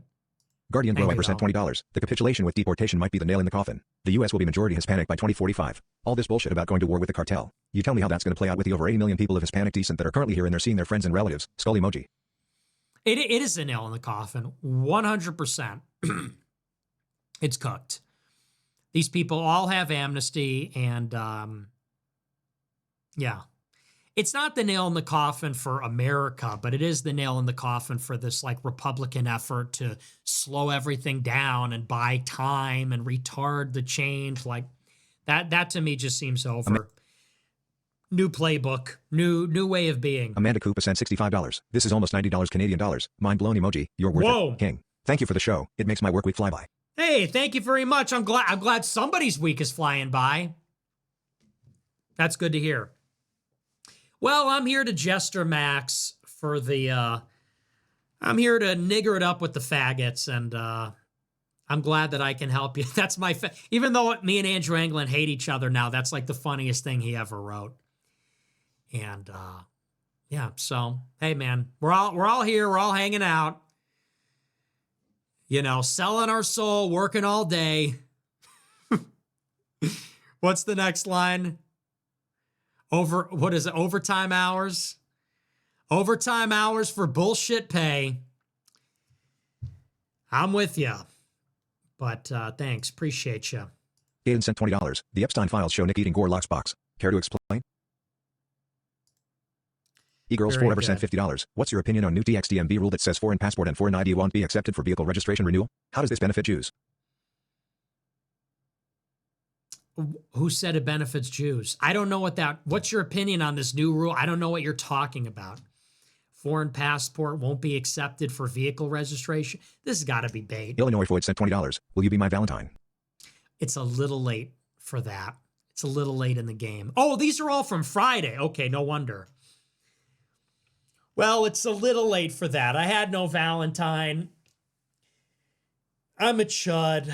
It's over for me. I'm a disgusting chud, and no Valentine, just a pizza. And no, that's not coded language. It's actually that sad. It's actually just a literal pizza. Watching Taxi Driver. The Valentine's Day thing is sort of gay anyway, but yeah, nice try. Holeless. John Bridgeford Hunt sent $1,000. I don't even think this is cool anymore, but people keep asking me to promote my awesome video with fake super chats.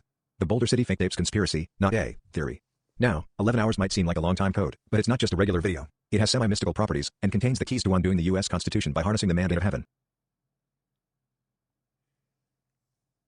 I guess, bro. Okay, well, thank you for the huge super chat. I really appreciate. Whoa, this guy's. How did you get to be so rich?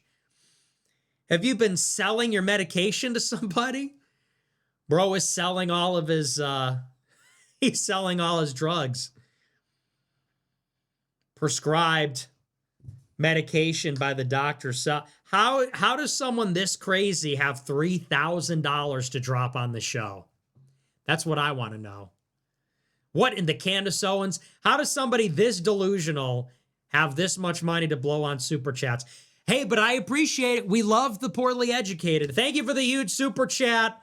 I'm teasing you a little bit. I believe you. It isn't. You're right. It isn't a conspiracy.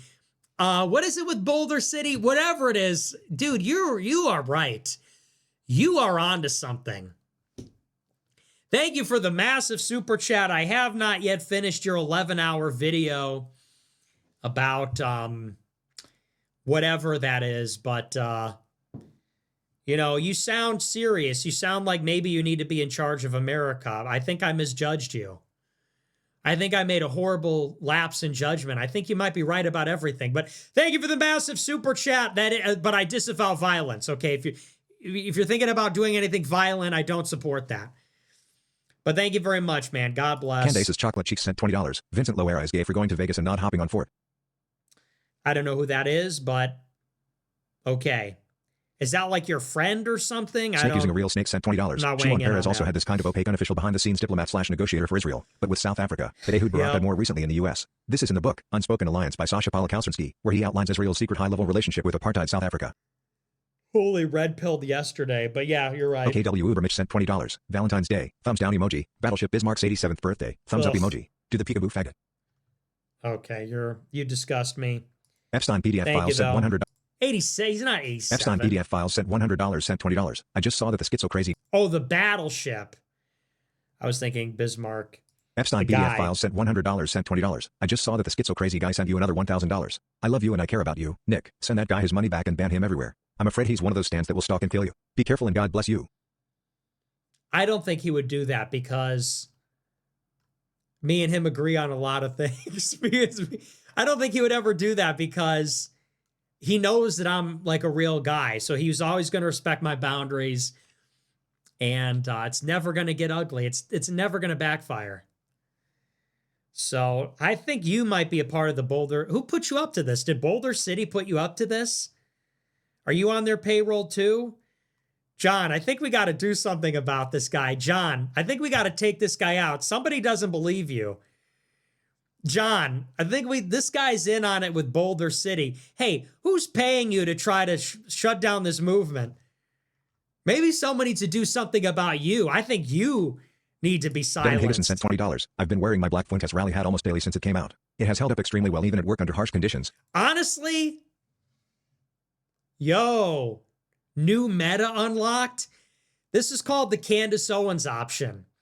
It's called we create an army of schizophrenics and then, I don't know, we kind of direct them. Maybe we direct them.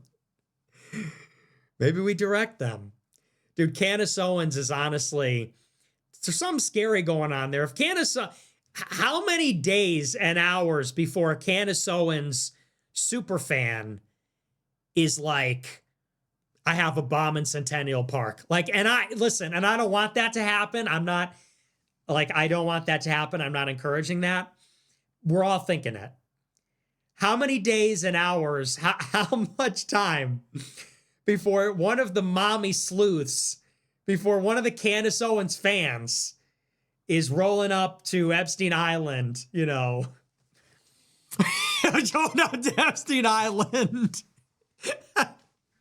Let's not blow things out of proportion.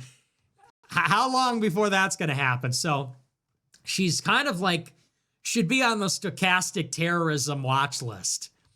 Candace Owens, if ever there was a legitimate way to use the word stochastic terrorism, it would be in the context of a person saying that Sam Altman is a robot and Charlie Kirk was a time traveler and psychics are out to get everybody. They're trying to suppress psychics and time travel.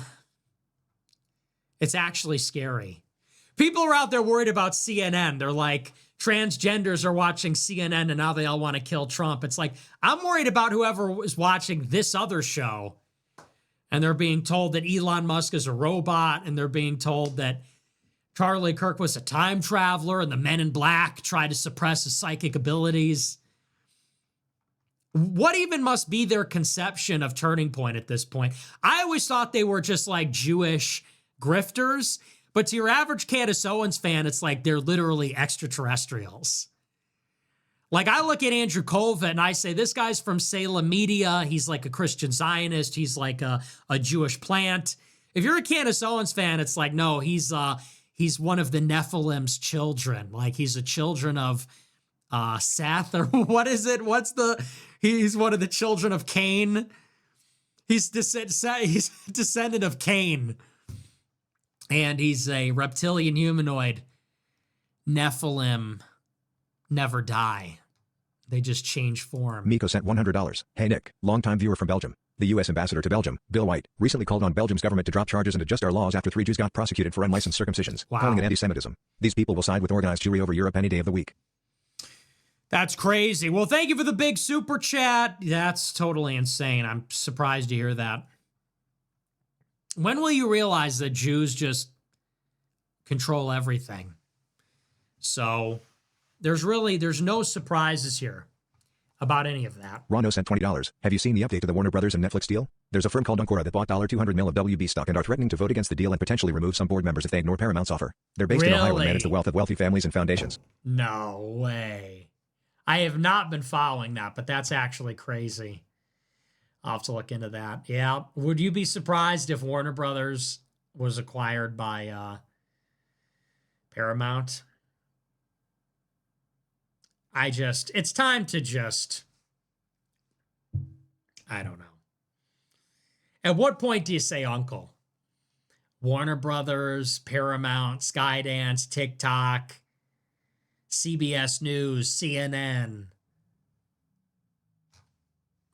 What do they not control at this point? BethMari777 sent $20. Me. Why aren't you defending fellow Catholic Carrie Prejean Boiler? Okay, why is this accusatory? What does that even mean? Is she that committee woman that got kicked? What the fuck is wrong with you? Why aren't you defending her? It's like, well, hey, I'm not defending her. I just haven't covered it on the show. It's not really on my radar. Okay? Sheesh. I support her. I think I don't even really know. I think I know what you're talking about. That's that woman that was on the committee and got kicked off. I support her. I don't know. I just didn't do a whole shit. It's not really on my radar. To me, that's not a huge story. I love that. Why are you not defending her? Oh, because there's some real... I don't know. I'm just not really... I'm barely paying attention to that. But maybe I'll talk about it this week. That's a diplomatic way to raise the issue, though. American Exceptionalism sent $21. The chairman of Hyatt, Tom Pritzker, resigned today over his affiliation with the Epstein files. Love watching the Pritzker organization's PR department in constant panic mode. Yeah, I saw that. Another Jew. Jeremy Wallace sent $20. I believe I speak for many of us in the AF movement. Alex Jones is a liar, fearmonger and Trump shill. We pray that you separate yourself from him and his ilk. Bannon, Tucker, Roseanne, David Dicka. Fuck off. I love that. Separate, it's like, I'm not going to do that whole rant, but Fuck you. You don't tell me who I can and can't hang out with. Randall from Recess sent $25. People on the right that are more upset by Randy Fine shitting on Muslims. I love Alex Jones, okay? I don't agree with him all the time, and we have our disagreements on his show. We talk about them. But he's a good guy. He's a good man, heart of gold, and he's always been a supporter of mine. Not always agreeing with me, and there's no secret. We've had our differences in the past, but he has always been in my corner in one way or another, and I'm not going to turn my back on him over that. We have a disagreement. Who knows why he feels the way he does. I take him at his word. I don't think you get that far, do that much, because you're a complete traitor. I think we just have a difference of opinion. And I hate when people always go to motive. It's always going to motive. It's always, so-and-so disagrees with us because they're compromised. Well, maybe he just disagrees. And if you listen to his show, he's banging that drum every day and has been for many years. So, it is what it is. But I love the guy. So, I'm not going to, I speak for all of us. You speak for yourself. Fuck you. I love when people do that. I speak for all of us. Well, this ain't a democracy, pal. My life is not a democracy, you fucking loser. I love that. I think I speak for all of us when we say you need to speak for all. Sorry. Are you the one that got someone showing up to your house with a loaded gun? No? Oh, are you the guy that can't have a bank account? Are you the guy that's been betrayed by everybody? Are you the guy that's been toiling away doing this for 10 years? No? Oh, okay. Well, then shut the fuck up. I think I speak for everybody. Well, everybody ain't doing the show every day. Everybody ain't doing this every day. Everybody not part of this. There's been very few people that have had my back through everything, and Alex is one of them. Even when we disagreed, always gave me a fair shake, always gave me a fair hearing, even when we trashed each other, always gracious. And there are so few people I could say that about. And I don't care what the reason is, I appreciate him as a guy. And a lot of us wouldn't even be here if it wasn't for him. So I don't even care at this point. A lot of us wouldn't even be here. People are so quick to throw Andrew Tate under the bus, Alex Jones under the bus, Kanye, all these people. We wouldn't even be here without these trailblazers. And you might not agree with the direction they take things in, and you might question why they do what they do, and you're entitled to your opinion. But you can't take the good without the bad. You take people as a whole. And additionally, you don't have to like Alex Jones, but I do. And he's been there for me, and he's helped me. And I was inspired by him early on. So it is what it is. But I really resent this. There's nothing I hate more than crowd mentality. Nothing I hate more. I think I speak for all of us. Now it's a democracy. It's not a democracy, because it's my life, my relationship, my friendship. Oh, okay, well, you guys don't like it, so I guess I'll just go with you now. Okay. I'm in the sunken place. Okay, I'm with y'all now. I don't think so. So we'll see where you are in a few years. Alex Jones has had my back over many years, and I'll tell you why I appreciate him. I have been doing this for a decade, and the absolute worst thing about all of this is how I cannot trust anybody. I can have no real relationships. I can never be myself. I can never express myself because I am such a targeted person that if I upset anybody for any reason, in any way, typically I'm not even at fault, they can always turn around and stab me in the back. And people that I've done business with, that I've employed, that I've been friends with, that I've trusted, if it's sour grapes for any reason, then I'm the most despicable person alive. Throw me under the bus, throw everything in the kitchen sink, anything and everything they have on me, they can use against me. That's many people that I've associated with over the years. And so if there are people that have had my back, if there are people that I can fight with and they're not going to fucking throw me under the bus, that have honor, that have there's some code, you know, there's some sense of they're doing things for the good of the country. It's not all personal. It's not all resentment. It's not all grievance based. You know, then those are people that I want to have on my side. Those are people that I really appreciate because they're very few and far between. And I think about somebody like Alex, who I don't agree with him on everything. And we have had severe disagreements and we've talked shit about each other. But this guy has never fucked me. You know, he has never fucked with me. And that is so rare because you see how it is. It's like I have a slight disagreement with somebody and then they're crashing out on me, say the worst things about me. Now I'm Hitler in a bad way. You know, I was going to say, I meant like, you know, now I'm the worst guy ever, you know, the boogeyman Hitler. So anyway, so that's why I love Alex. He's always been, he's been a good friend over the years. Good dude. So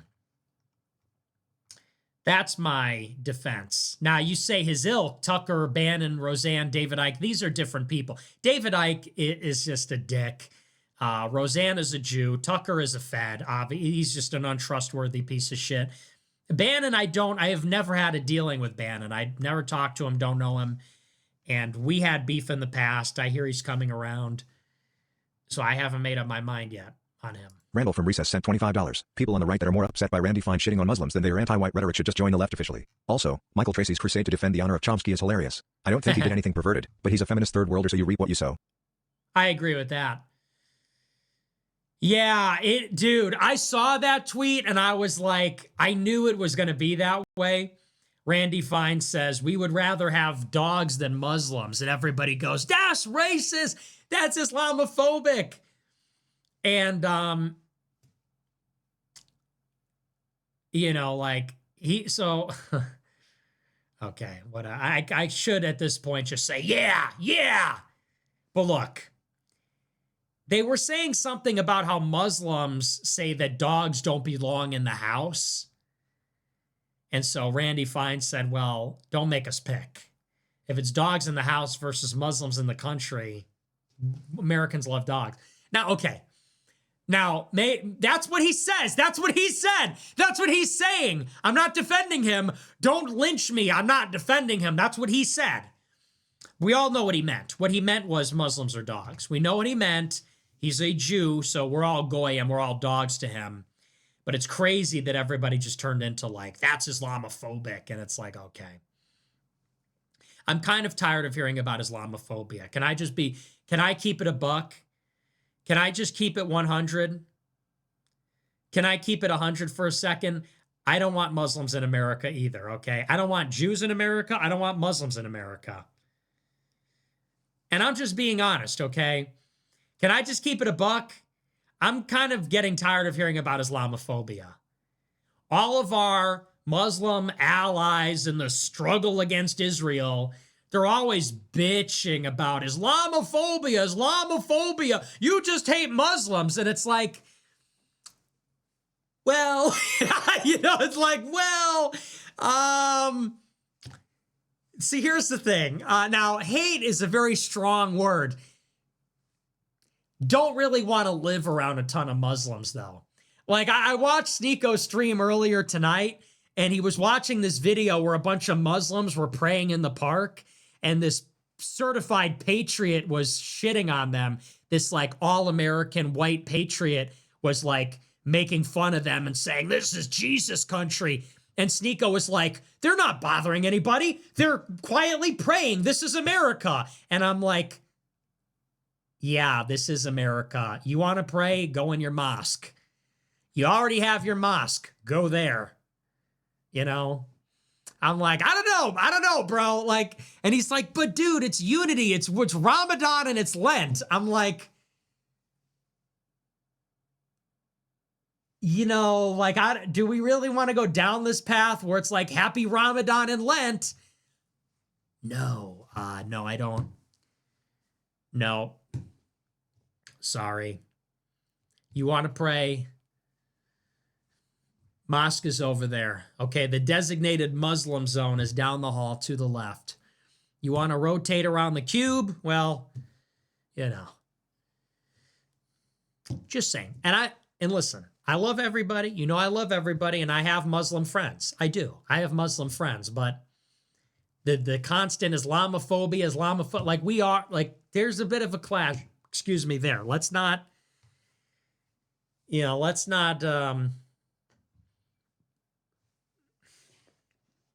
overplay our hand on that one, you know? So anyway, yeah, all these people responded to that tweet freaking out. I'm like, by the way, hey, here's a quick question. When Ilhan Omar shits on white people, do we get a bunch of Muslims condemning that? I don't see it.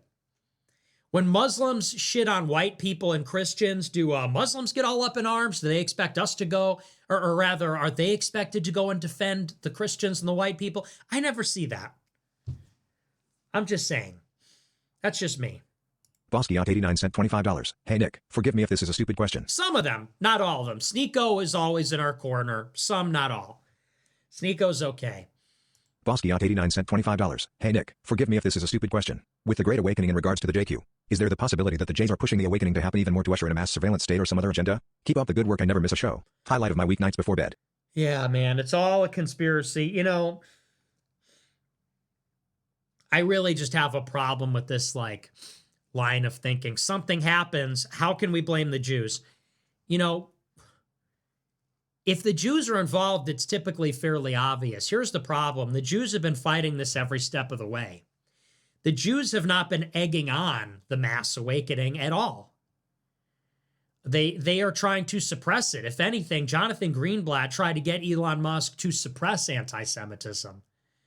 They're not allowing it. It's out of their control. And they're trying to stop it. Ronald Lauder's trying to pass anti-Semitism laws. They are trying to roll it back on the universities. They're trying, you know, if they wanted anti-Semitism to flourish, why would they ban TikTok? Why would they then facilitate the sale of TikTok to Larry Ellison if they didn't care? If they wanted anti-Semitism for some end, why would they be trying so hard to shut it down? Because they are. Greenblatt is trying to get censorship on Twitter. Ronald Lauder wants anti-Semitism laws. Larry Ellison bought Twitter. They hired Barry Weiss at CBS. Like, they're trying to shut it down. So, but people always look at anything that happens and say, maybe there's some roundabout way. And I just think that's not the right process. With 7Y sent $20. Hayden slept with a G and you're blackbilling? Dude, what was that? I like him, but come on, man. We can't be doing that. The unironic race mixing and degeneracy, we just can't. I joke about it. I do joke about it all the time on the show, but it's honestly not cool. We joke about it. We hang out, I'll hang out with some niggas and stuff, but like, it's like Ye said, white people do not fuck with niggas.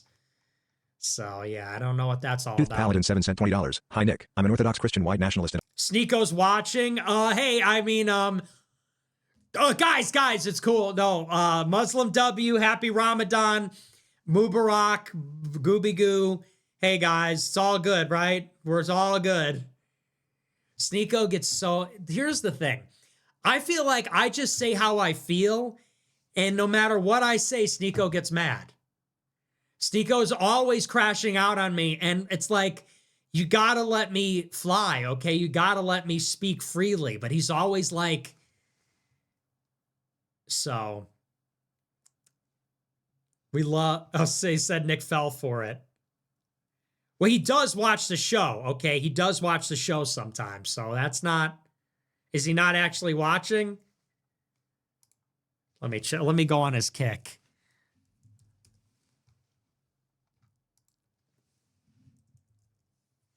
He is live. He's He's what? He is watching. He is watching. It's real. It's real. I don't know if he's live, dude. I'm watching Sneeko watching me. Especially if you Nick's understand. sometimes cool, but this is what Abba was pressing you about. Yeah. CMH. Especially right now when we see that the pedophile blackmail operation of Epstein, they're just trying to divide the Goyim. Nick shouldn't be playing into it more. Nick is right here advocating for more division between the Goyim, which is what they are doing. They love to see Goy fight because then the Goy are doing the job that they want to do. You're just helping them out by saying this stuff. At the end of the day, it's GLM. We're both Goyim. Christians, Muslims, we're both Goyim. So instead of spreading more division there, especially when we understand who controls our country from pedophile blackmail, from the use of Israeli intelligence, this is bad rhetoric and it doesn't help your cause. You want to pray? Mosque is over there. Okay, the designated Muslim zone is down the hall to the left. You want to rotate around the cube? Well, you know. Just saying. And listen, I love everybody. You know I love everybody, and I have Muslim friends. I do. I have Muslim friends, but the concept of Islamophobia. Damn. There's a bit of a clash. Excuse me. I didn't say the word Islamophobia once in that stream. What I was saying was that this is such a stupid thing.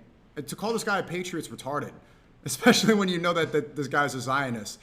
That guy's not a patriot. He's just an idiot. These people aren't bothering anybody. I just said that like, they're praying in a park. There are so many things that you could raise your...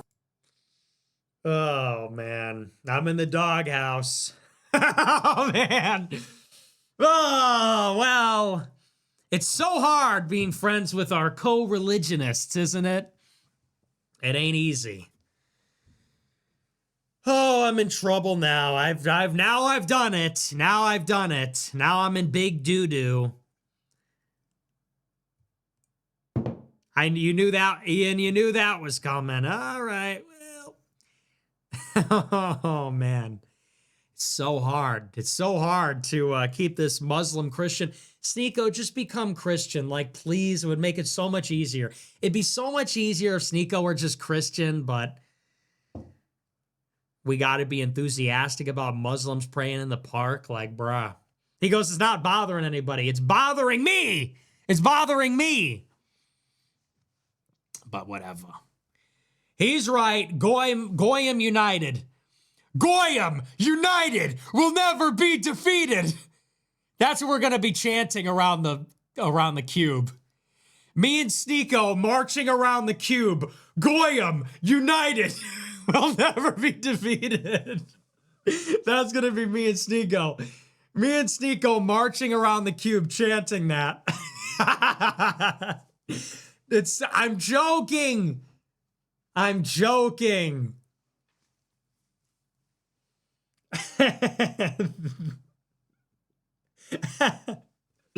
No, but we love, come on, Sneeko, come on. Come on. We love you, Sneeko, but look, it is a Christian nation. Here's the thing. This is a Christian nation. You need to acknowledge that. This is a Christian nation. So he could say, well, they're not bothering anybody, but this is a Christian country. No one has a problem with Muslims being Muslim in Muslim countries. You got like 30 Muslim countries. You got Morocco, Algeria, Tunisia, Libya, Egypt, Yemen, Oman, Saudi Arabia, the Emirates, Qatar, Syria, Iraq, Jordan, Lebanon, Turkey, Pakistan, Afghanistan, Indonesia, Malaysia, Iran. You got all these countries. You got like Tajikistan. But no, they got to come here. No, they got to come here and they got to pray in the park. That's like, brah, this is a Christian country. You're lucky we let you pray in the mosque. That's just me. You're the one dividing the Goyim because you're like, you want to assert your Muslim identity in a Christian nation. And when Christians rightfully point out you're not home, well, then they want to say, well, you must accept this or else. I'm just saying. But anyway, that's that. Let's see what the Sneeko response is. Country. Protestant, right? Protestant. Christian. Specify. Protestants and Catholics were at war with each other for so many centuries. Lucky we let you pray in the mosque. That's just me. You're the one dividing the goyim because Let's you're see like, the Sneeko response. You want to assert your Muslim identity in a Christian nation. So it was an empty park, bro. Nobody was there asserting. The park was probably like in a small town. Nobody's saying they wanted to assert that. But it's a public space. People are praying in a park. It's like, okay, why don't people apply? Are you a patriot if you go and start harassing people in a yoga class in the park? Yes. Are you a patriot because they're wearing tight clothing and they have their ass cheeks out? Are you a patriot if you say that, oh, God is going to strike you down because you women are dressing immodestly? Is that a patriot? Or are you just disturbing people who are minding their own business? Yeah. And when Christians rightfully point out you're not home, well, then they want to say, well, you must. No, I am home. I was born here. That's not going to change. Okay, but this or else. This is a Christian country. I'm just saying. But anyway, it's that. Let's see what the Sneeko response is. Country. Okay, what are we doing right now? What are we doing? Disturbing people who are minding their own business. Yeah. And when Christians rightfully point out. Dude, this is crazy. Well, then they want to say, well, you must. No, I am home. I was born here. That's not going to change. Okay, but this or else. So now we're just like watching each other, dude. We're just stream sniping each other now. Can't pray to Mary. Can't pray to Saint Anthony. But Jesus is the same God. Protestants and Catholics worship Jesus, not Allah. Same Bible, similar. Same God. Let's see what the Sneeko response is. Okay, what are we doing right now? What are we doing? Disturbing people who are minding their own business. Dude, this is crazy. Dude, this is crazy. Hey, groupers. So now we're just like watching each other. Yeah. All right. We'll collab later. I'm going back to the game. We'll collab later. Yeah. Okay. We'll collab later. Okay, that was a funny segment. W segment. See, it's content renaissance, dude. Content renaissance. We'll collab this week. Me and Sneak are going to collab this week. We're going to play Fort with Bradley Martin and maybe Aiden Ross, maybe Cheezer. So we're going to be doing our collab. We'll squash it on Tilted Towers. You know? Tooth Paladin 7 cent $20. Hi Nick, I'm an Orthodox Christian white nationalist and I love your content. What's your opinion on people using weed for Parkinson/cancer relief, legally? Also, what is your opinion on Nostra Aetate? Not a fan of Nostra Aetate and weed for Parkinson's. Yeah, I mean, that's fine, I guess. I just don't like it for recreational Narlord sent $100. purposes. Todd from I also just don't like, it smells like weed everywhere now. I was in the city over the weekend and it's just literally the stench of weed is everywhere. Always precipitated by black people. It's always them niggas. Them niggas walk in and it's just like a cloud of weed stench follows them. And litter too. Litter. Narlord sent $100. Todd from Abolish Abortion Australia on X is a fag. He and others from our U.S. are saying Catholics can help with the cause because we hold a false gospel. Idiot. Please abolish abortion in your admin. Okay. Thank you for the big super chat. Yeah, I'll get right on that. Thank you. Marcos 321 Whelan sent $20. Hi Nick from the UK, big fan. Just wanted to know if you've heard recently anything about the new political party called Restore Britain. Sound really good, like an American First Elect part, hopefully. Yeah, I don't know. I haven't done enough research on it. I don't like these re-parties. Restore, reform, re-this, re-that. I don't love the name, but the guy sounds good. I don't like that he's an Elon guy. Be interesting to see where Vance falls on this, because Trump is a Farage guy. Elon is a Rupert Lowe guy. But, yeah, so we'll see. Town, Arkansas 479 sent $20. Love the show, Nick. I've watched since Charlie's death. Wanted to shout out all the Arkansas grow-appers. There are tons of us. My town has its roots from Italy. It's based. I'm beginning to attend OSEA this week. Latin cross emoji. Vatican City emoji. Great. Love to hear it. Midwestern grower sent $30. You know what? I can agree with the liberals on one thing. Reparations. As our payment to the black community, we should allow them to be pro-choice, while we have to stay pro-life. I don't agree with that. Thank you, though. Peter Geddes sent $21. Hey Nick, I've got a pretty serious job interview coming up next week and I want to impress my employer. I'm thinking of bringing a bag of Baby Bells as a gift. Have you ever brought Baby Bells to a billionaire's Thanksgiving dinner? And if so, how did it pan out? Okay, great. Dude. Okay, very funny. Well done. Inside joke. Double inside joke. That's funny. The Baby Bell. Dude, don't make me laugh about the Baby Bells. You're gonna piss Sneeko. If you make me laugh about the Baby Bell cheese, Sneeko's gonna get pissed off. So stop setting me up to piss him off. The Baby Bell cheese was crazy. Like, I'm sorry. Love my brother Sneeko, but that was just like next level. But it's okay. But it's okay. It's fine. It's fine. It's thoughtful. It's a thought that counts. I'm not joking about that. That's really Nick Fan sent $20. Muslims are trying to build their own third temple. Also for lead, I am giving up Sneeko. I have a crippling addiction to jihad terrorists. Okay, come on. Yeah, Average 54 cent $150. Fuentes is our voice. Thank you for the big super chat. So true. I need a haircut. My hair's getting so long and crazy. Diddy Sprinkles sent $200. I love what you said about the idea of Tucker Carlson being fake. Took me way too long to realize because I was a big fan of his. You said it perfectly. Two-faced faggot. Yeah, well, it's fairly obvious. But thank you for the huge super chat. I appreciate it. Yeah. The whole like, hey man, I'm just in the cabin in the woods fishing and hunting.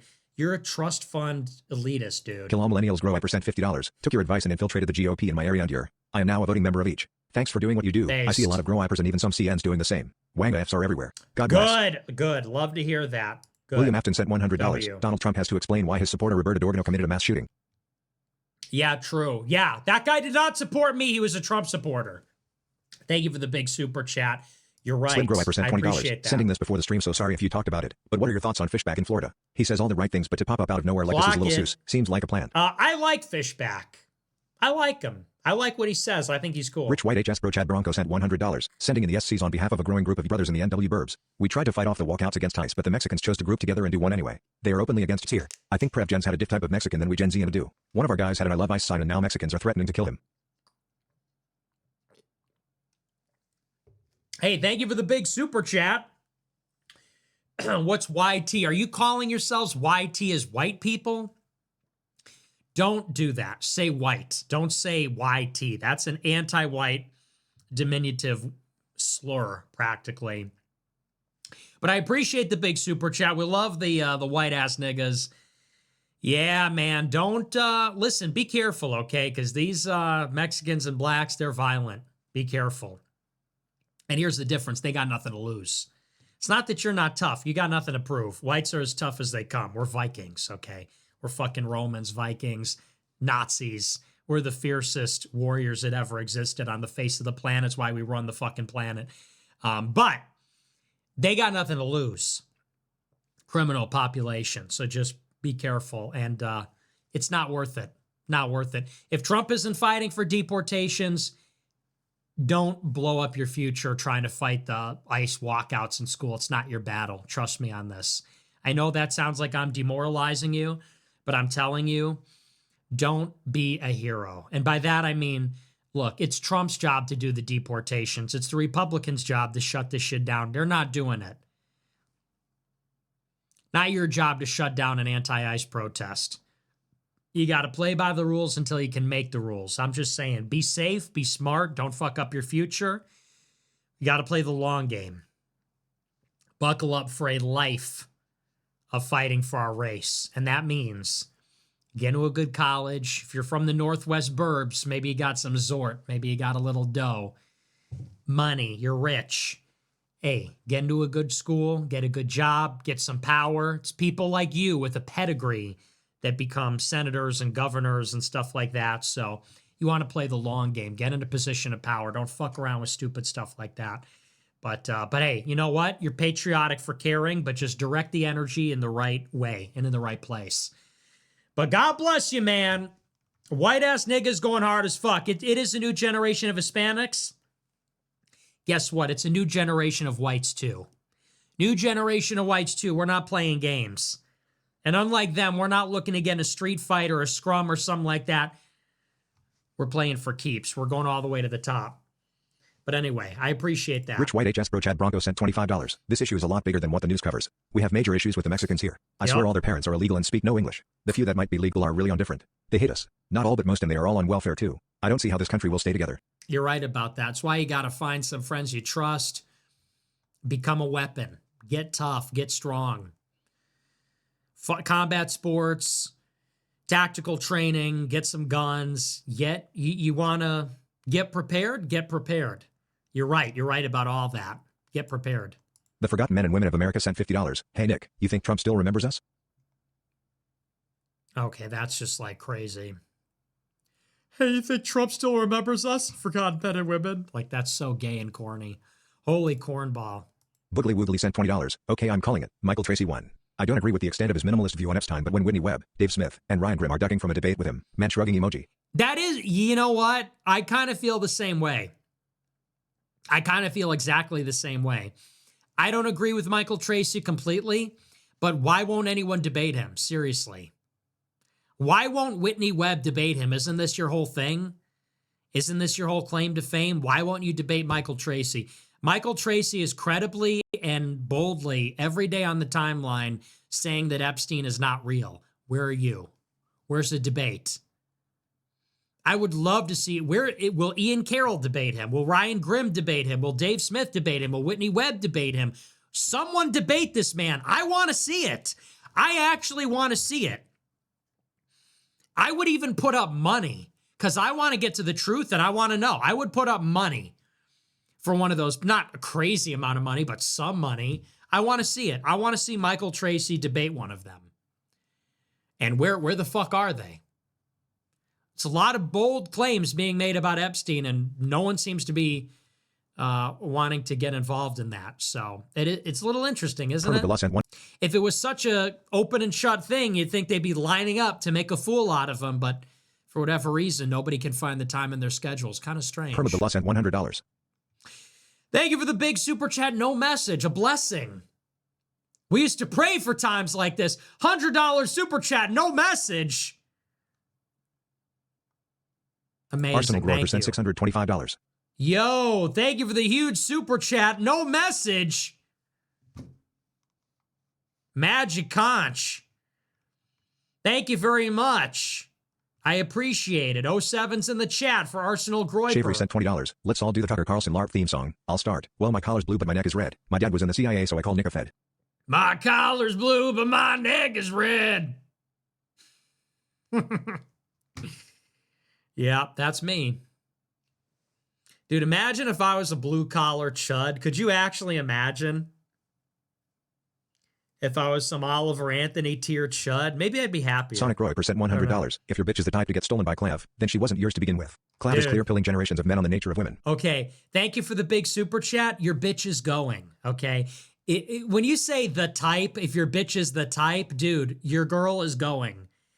It doesn't matter. Your girl is going. It literally does not matter. Thank you for the big super chat. That's why, dude, these foids are not shit. Foids ain't shit. You got to get it through your head. No simping, no white knighting. Let this be a lesson. Your girl is going. It does not matter if she's the type. What type is that? Female? Hussein Paris sent $25. Two Big recommendation genders. for Nirvana the band, the show, the movie. Just watch today. It's a mind-blowing and hilarious masterpiece. One of the best movies I've seen in the last 20 years. Yeah, someone else recommended that to me. Someone else recommended that to me earlier today. Codhead sent $50. Rupert Lowe is echoing a lot of your points. I would love to see him endorse you publicly. Could you imagine if Restore Britain really took off and the next potential UK Prime Minister was a Groiper? Okay. Yeah, Milano anyway, Groiper sent in $25. reality, Nick Fuentes is the LeBron James of test tube babies. I'm like the Michael Jordan of test tube babies.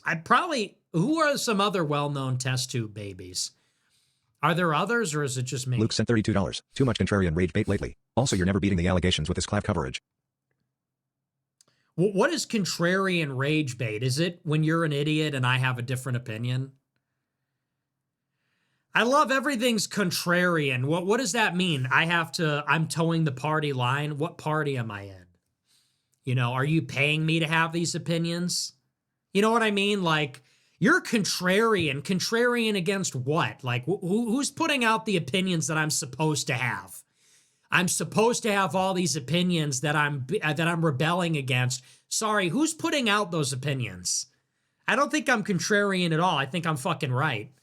I'm just not some idiot chud that's like cares about the halftime show and is like saying hands off Venezuela like some brown person. Luke sent $31. It's crazy how bad Brett Cooper wants Clav. Can't really blame her though since Clav wants her husband to death. Brett has a surprising amount of cake for a girl. 8.9 out of 10 donk rating. Put the fries in the box, brother. Also be honest, did you bust to the porn that EA posted on X? Brother. I did.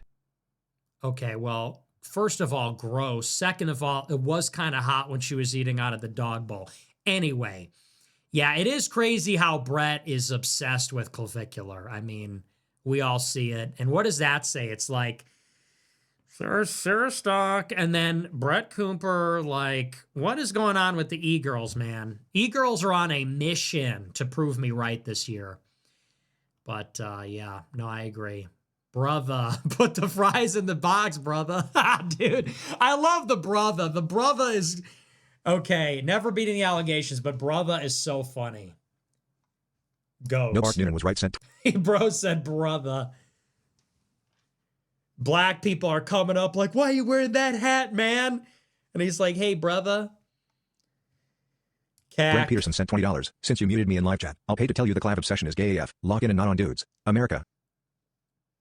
I don't care. Big Badinky Bones sent $100. Nick, awesome show. Every night is worth watching, I guess even tonight. Wondering what some of your idols/influences are? Remind me of Rush Limbaugh a bit. Thank you for the big super chat. Rush Limbaugh, before my time. Bro is a chud. Bro is like a pro-Iraq war chud. People always say, you're like Rush Limbaugh. What, I'm a fat pro-war chud?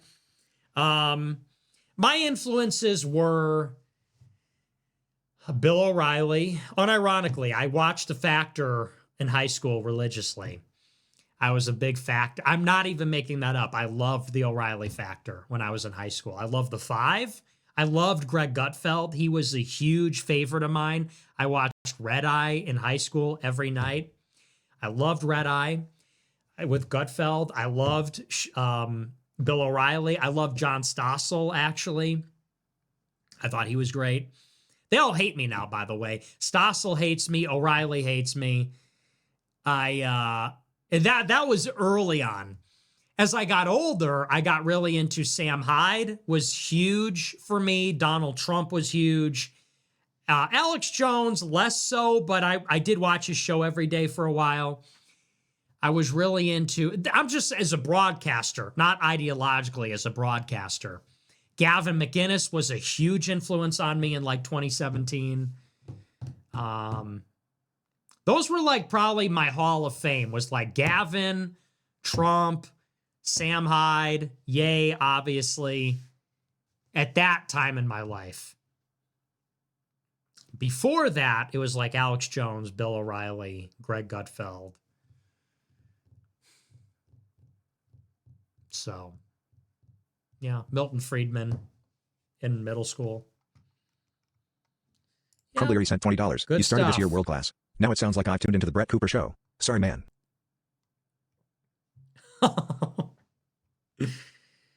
Well, look. If the show is not for pedestrians, okay, keep it moving. People expect a show to just be like, I wanted my Jew rage bait every night. Look, the show is more than just Jew rage bait. I think that's literally what it is. People just want the show to be like, and another thing, these Jews. And it's like, if you don't get that for 5 seconds, people throw a bitch fit. If you're not getting your Jew rage porn for 3 seconds, it's like binky is flying everywhere, num-nums splattering on the wall, like, relax, okay? And that's literally it. Talk about anything, have a different opinion, have a different approach. I used to think you were cool, but then you stopped doing bottom of the barrel Jew slop for 3 seconds. You're right, I should have done a show about Lindsey Graham. Lindsey Graham said all the wars are planned in Israel. We already knew that. Like, okay, how many fucking people need to tweet the exact same thing, say the same thing, the same way every day, every time? We got it, So anyway. Tommy Goy sent $40. Have you seen The Wire? If so, did you like it? No. Do you think I watch that show? Shows about like black people and the cops? Yuval Groiper 21 sent $20. Not voting Republican next election will give us Israel first Dems anyways. The only difference will be we will have no ICE presence at all and higher consumer prices. Interested in your thoughts? AF. Stupid. Let me spell it out. Sent $50. A few years ago I took this girl home from the bar. I didn't know it at the time, but she ditched her BF of 7 years at the bar to go to my place and hook up. She came over with her dog a few more times and told dude she was walking the dog. He was completely oblivious. She justified it because he hadn't proposed. Don't trust these hoes. Stories that never happened. Things that never happened. So one time I cucked this girl. She wanted me more than her boyfriend. Yeah, then you woke up. Big Groy per Fish sent $20. Always wear my blue AF hat when I'm out. Had a friend's wife say she liked my hat. She asked why it was blue and all I had to say was it's a beautiful color that makes people look and it's not to be confused with the now shameful red MAGA cap. What made you go with the blue originally? This is what made me go with the blue. I just said we're going to take the Trump hat and we're just going to do the opposite. Trump hat is red. We're going to be blue. And then you go to a Trump rally and you're going to see a sea of red hats and gradually you'll just see more blue ones and they'll stand out. They'll stand out while blending in. Red, white, and blue. So people look at it and say, oh, blue hat, America first. Oh, and they'll see a sea of red and blue hats. That was the original idea. You go to a Trump rally, go to a thing or whatever, and you'd see some MAGA hats, you see some AF hats, and everyone would know. Those that know would know the blue hat. The little marketing genius. 070 sent $100. We are in the mouse utopia. John Calhoun. Overcrowded, oversupplied, the male beautiful ones disassociate with society to focus on grooming while the females display masculine traits. The micro has become the macro. Thank you for the big super chat. Yeah. Dola John Wick sent $20. Thoughts on proprietarianism? Natural Law Institute. I've seen some interesting videos on the subject. Yeah, I saw an interesting video too at their Declaration of Independence signing or whatever. Average. Except they signed it in urine. Average John 93 sent $100. They signed it in biz. Do you remember they were going to sign their second declaration and the main guy pissed his pants? Average John 93 sent $100. Mental illness is so out of hand. A lot of blue hairs in the news lately killing people. Yeah. Well, blue hair means an old person. Blue hair is like an old person in a nursing home. Thank you for the big super chat, but I know what you mean. Civil Ethiopian sent $20. Stepdads get angry when you ask them why you're raising another man's kid. Yeah. Well, it's a touchy subject. Ballardwork sent $20. Did you vote in the 2023 Chicago mayoral race? No, I don't live in Chicago. Callie Groy sent $100. What are your thoughts on peptides vis-a-vis the crumbling moral decay of society? The GC niggas. Okay, yeah. I love when people do that. Thank you for the big super chat. Pantera666 sent $20. Hello, Nick. I'm a recent follower of yours. I'm curious how the term groyper came into existence. Is it a combination of goy/griper? Thank you for your time and all you do. Sick. No. And don't know 666 in the username. Bristol sent $20 for right-wingers voting in 2028 Dem primary. I'm thinking either Kamala or Josh Shapiro would be good picks. If they won the election, they'd be easy to attack and energize people against, and they wouldn't flood the country with migrants as much as people like AOC or Newsom. What do you think of the current candidates? Everything you said is wrong. Valentine's Day cucking sent $20. Clav cucking the guy right in front of his face reminded me of a time when I left the bar with this DDD girl while her short Jewish BF was pleading with her not to leave while his friend grabbed me through the gate. After we fucked, she got back together with him. I'm no Clav by any stretch. No one is safe with a foid. You really disgust Donald me. Rumsfeld sent $50. My grandma is a huge fan of the Because that never happened. Niggas just be like, there's like literally people are subhuman, man. Guys just love to tell these stories. Dude, she's probably some mid-idiot, if that even happened. Yeah, one time I cucked this girl too. I'm awesome. Great story about how you're awesome. Donald Rumsfeld sent $50. My grandma is a huge fan of the show. She really admires your tenacity and enthusiasm and she shares your content with all her girlfriends. Can you plaza wish Maggie a happy birthday? She would love that. DHX. Is that real though, or are you just trolling me? Well, if that's real, happy birthday, but I don't know. I'm a little cynical about this. Go Mayweather sent $20. I'm conflicted with your message on mass deportations. My brother is a pilot for the government and he tells me that the planes are at max capacity and the flights are frequent. But you say there are no mass deports? Make it make sense because he is my literal proof. Okay, peace, Nika. Okay. Eagle of Vendetta sent $20. The numbers are what they are. The ICE will not publish the numbers because they are low. The numbers that we have say there were fewer than 230,000 deportations in 25. Well, my flight is full. Holy idiot. Eagle of Vendetta sent $20. Every time someone says Vance is just the VP, he can't make Trump do anything. I bring up Dick Cheney. Then everyone claps. Napalm on Vietnamese children sent $21. The interview between you versus peers was really liberalism arguing with itself. Christian nationalism is liberalism wrapped in a cross and flag. You want the same social order as peers. You think you're rebelling. Two branches of the same root. It wasn't two different worldviews. Am I wrong? Yeah, you are. Starga65 sent $20. The ban and hate on X shows MAGA are clowns. They forget Trump listened to Israel first, Jared the whole term. Fucked infrastructure and border wall. Bannon obviously tried to push Trump but to no avail. True. Napalm on very Vietnamese true. children sent $21. You got scared when Trump got Maduro, so the shilling from you began. You want him to fail cause it proves you wrong. Sorry you didn't listen to MAGA. You're a traitor. I would absolutely argue Trump is a true conservative, more so than a paleocon, or even you. You don't want him to buy Greenland cause it's a win for him. What? We supported all of that. Those are the only things I supported. I want him to have Greenland. I want him to have Venezuela. What are you talking Bro, about? I sent $20. People who would vote for Vance are the same type of people who would fall for Indian scammers. People are so gullible it's actually insane. It is crazy. Adventure Jeep 69 sent $20. You brought up dating apps in the intro and not only does 5% of the guys get access to most of the girls, it seems like they have race mixing baked into the algorithm. I think this is a major factor for the high increase of mud sharks. How do we dissuade white girls from race mix? Okay. That's just not real and not happening. Candace Thanks, Owens sent though. $30. My adverbial IQ is honestly incredible. Right Shop sent Okay. $20. Love that you're encouraging us to not support the GOP. They've done nothing to make it easier for white men like us to settle down and start families. We're in the theater of the absurd.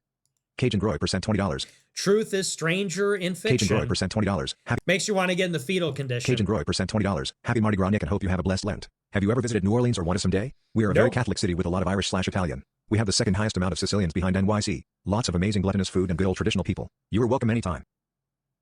Oh, I am? You're going to welcome... What do you have, the key to the city? No, I have no interest in New Orleans at all.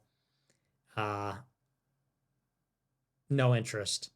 It just seems like a black shithole, to be honest with you. And so, no, I never felt like I wanted to go there. Sicilians, that's the draw. Dude, I'm not Sicilian. I'm Calabrian. That's as southern as I get.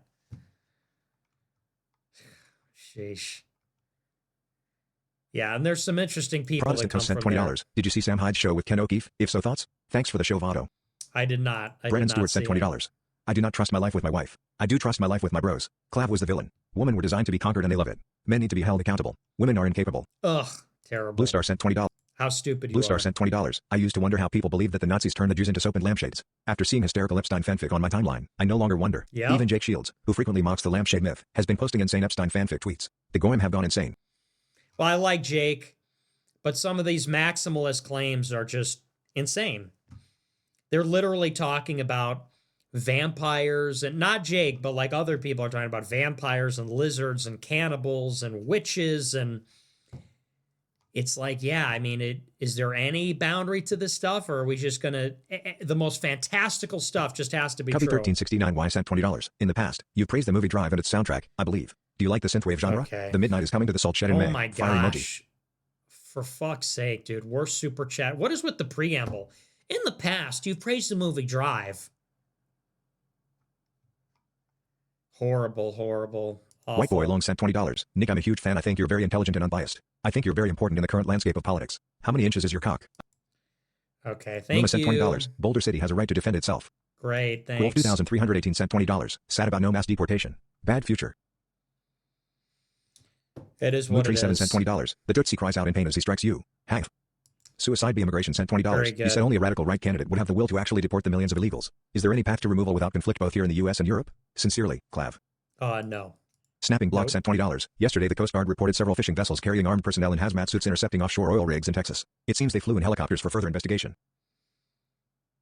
Yeah, hazmat helicopter just flew over my house.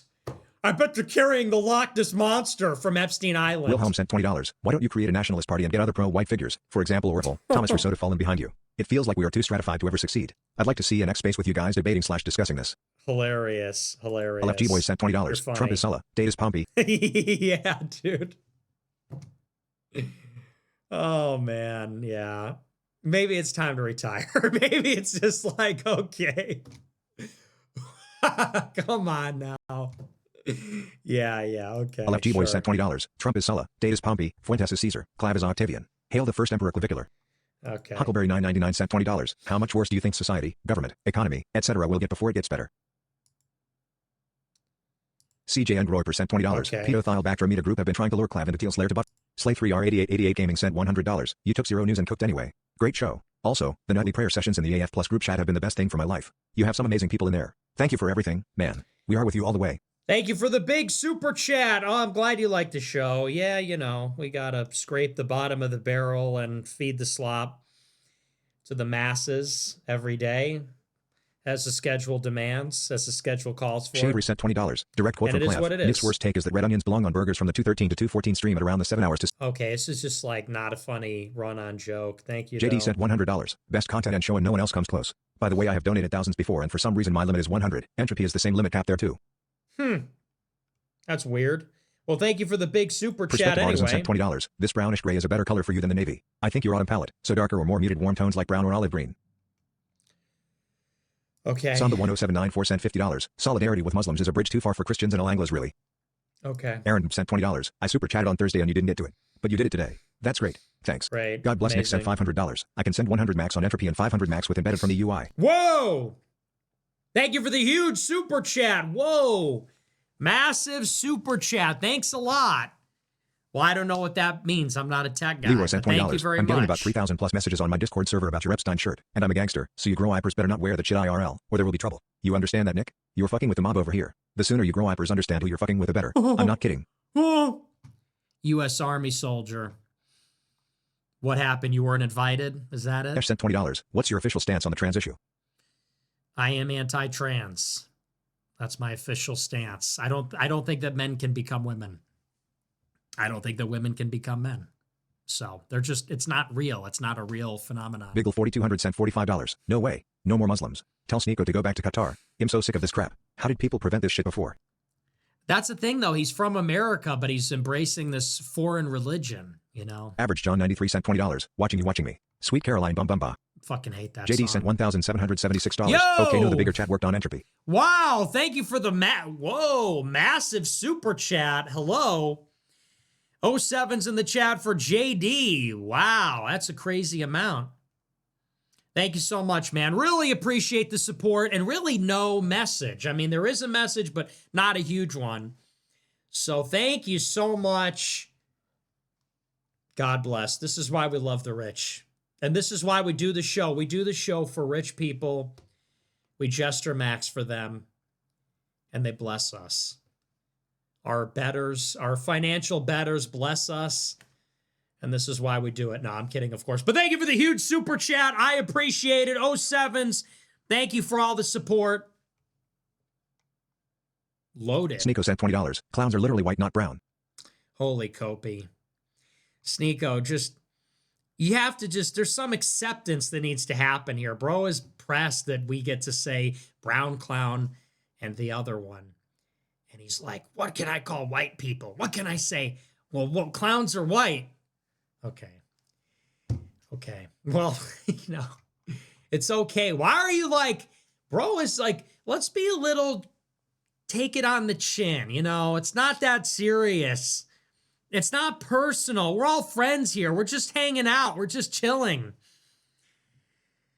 Damn. Sneeko's a little pressed. But we love him, man. He's just hungry because it's Ramadan. He hasn't eaten since the sun came up. Wisco So Bro we'll take sent it $20. easy. Maryland was founded by Catholics and Charles Carroll, a Catholic, signed the Declaration of Independence. Lol. Let's fucking go. 070/ sent $100. How do these even work? Did my first one get read? I think so. Thank you for the big super Noah chat. sent $25. Appreciate I respect it. your relationship with Sneeko, even though he snaked you and your community on several occasions and doesn't hold a single belief and ankle bites you every other day and grifted his way into a religion and thinks Hess Steven Spielberg for using a fisheye lens. Besides that, Hess pretty cool. Come on now. We love Sneeko. Sneeko is a good dude, okay? He never snaked me. We had differences at times, and there were times when he didn't want to be close to me for career reasons, but I don't think that's a snake. I think that's his prerogative, you know?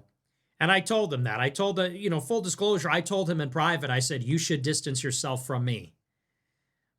And we had that conversation many times because he was conflicted about it. And, you know, we would talk. And I literally told him, like, I do not mind if you distance yourself. The only reason I got mad, I don't want to relitigate it, but the only reason I got mad is because he said he would do the podcast and then he didn't. I don't want to relitigate it, but that is why I had an issue with it, from my perspective. But for years, look, he got heavily canceled for associating with me. He paid a steep price.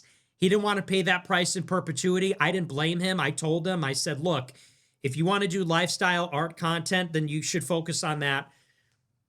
But he never snaked me. I reject that. I know you're trolling a little bit, but he never snaked me. And I don't agree that he doesn't hold a single belief. I think he holds beliefs, but like everybody, we're all finding our way. We're all on our journey, and we shouldn't punish people for changing their minds. I think that some people are earnestly searching, and we are all on an ideological, religious, social journey. And I don't like that if somebody changes their mind or if they experience personal growth, then you say, oh, well, you switched up. Well, you're not earnest. You know, whether somebody is earnest is easy to tell. Have they sacrificed something? And Sneeko obviously did. Sneeko sacrificed a lot for his views on many things. COVID, me, the Jews, Israel. So people always say if you change your mind, it means you're not earnest. Well, it can be a sign that you're not earnest, but the real tell is, did you stay true to your beliefs when it was unpopular? Did you stay true to your beliefs when it cost you something? That's the test of earnestness. If you do that and then you change your mind later, you have to reflect on it. It's not by itself means you're not a sincere actor. But anyway, that's my glaze. That's my glaze for Sneak. He's mad that I'm glazing clavicular so much. That's my Sneeko Meeplemore glaze. sent $20. Just got promoted at work. Question: would you let Sneeko in your cabinet? Oh, my,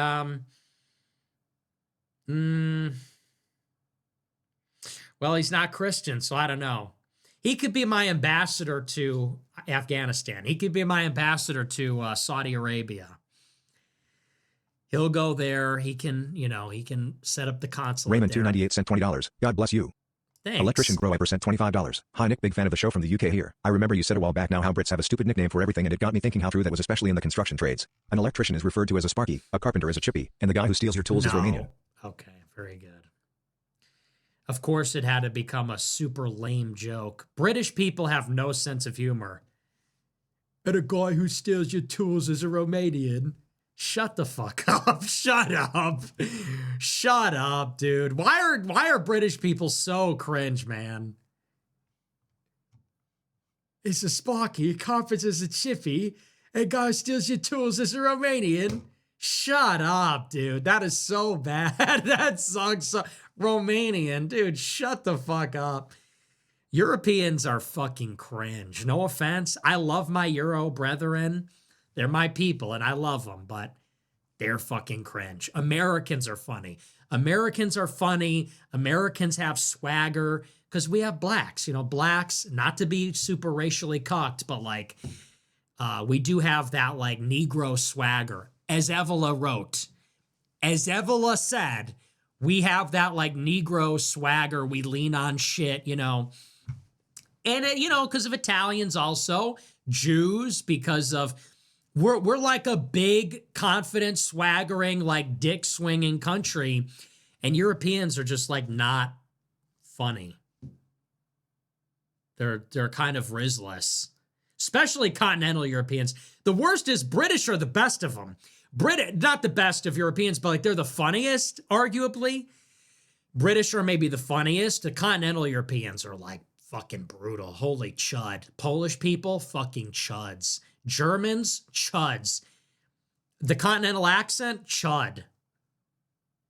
Americans are funny as fuck. Propeller Dog sent $20. Happy Valentine's Day, Candace Owen. Roses are red, the vines you swing from are green. You may be a dumb neeker, but you're still our black queen. Ugh. Mr. Mojo Rising sent $20. Terrible. Hey Nick, I know you're against international student visas. Not to be that guy, I can get into a good US uni. Is it worth going for the opportunities there instead of staying broke in Canada? Thanks.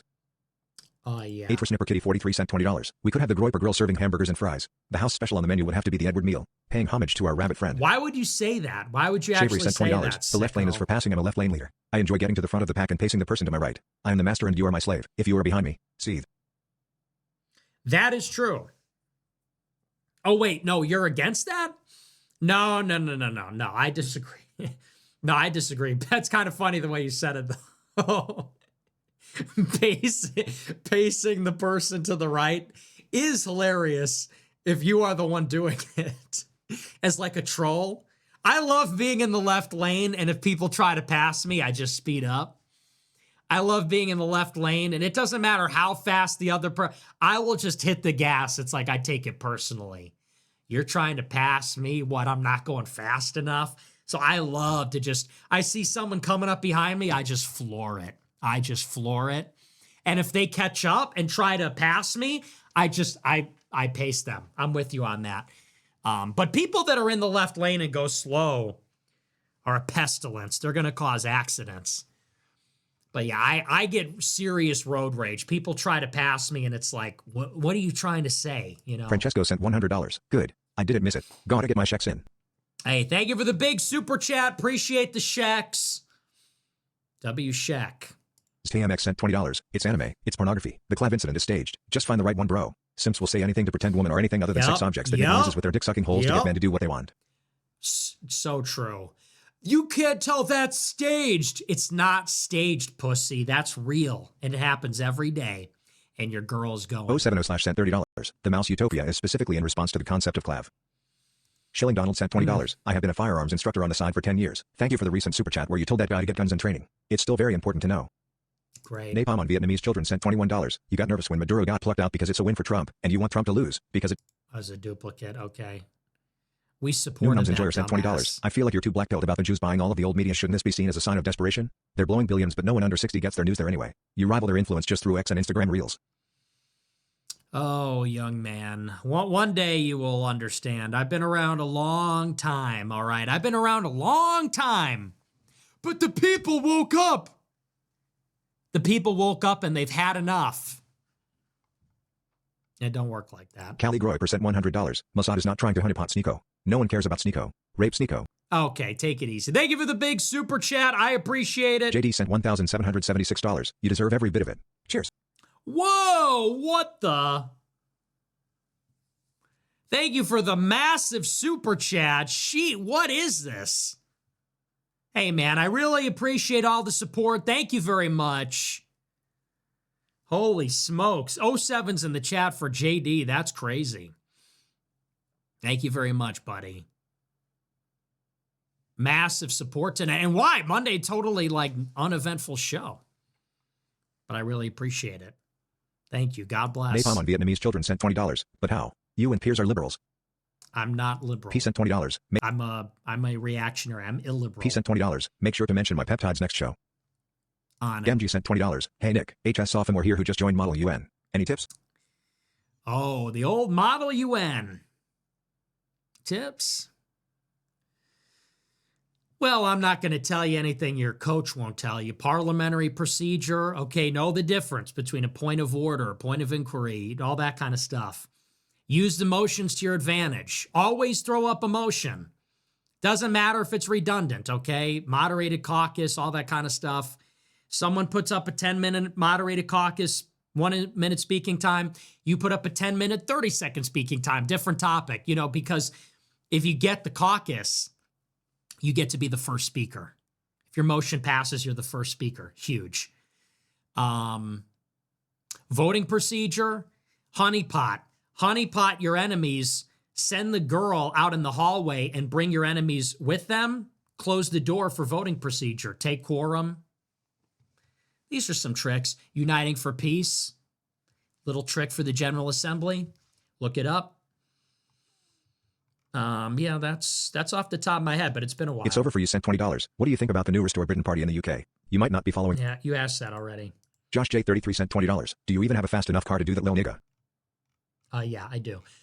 Okay, all right. That's our last super chat. Great stuff. Amazing. That's our last super chat. That's going to do it for me. Remember to smash the follow button, smash the like button, leave a comment. Let me know what you think about the show. I'm on the air Monday through Friday. As always, thanks for watching. Thank you to our top super chatters tonight. Massive, huge, insane thank you to JD. Thank you so much. But also, big thank you to John Hunt, Arsenal Groyper, God bless Nick, Forgotten Men and Women, 070 / Drewish Question, Francesco, Titty Sprinkles, Yabbers, Rich White High School Bro, Chad Bronco, Average John, Miko, Gnarl Lord, William, Permaballa, Sonic Groyper, Bad Badinky Bones, Slayer Gaming. Special thanks to them. Thanks to all our super chatters, everybody that watches. We love you. I'll see you tomorrow. Until then, have a great rest of your evening. Americanism, not globalism, will be our credo. It's going to be only America first. America first. The American people will come first once again.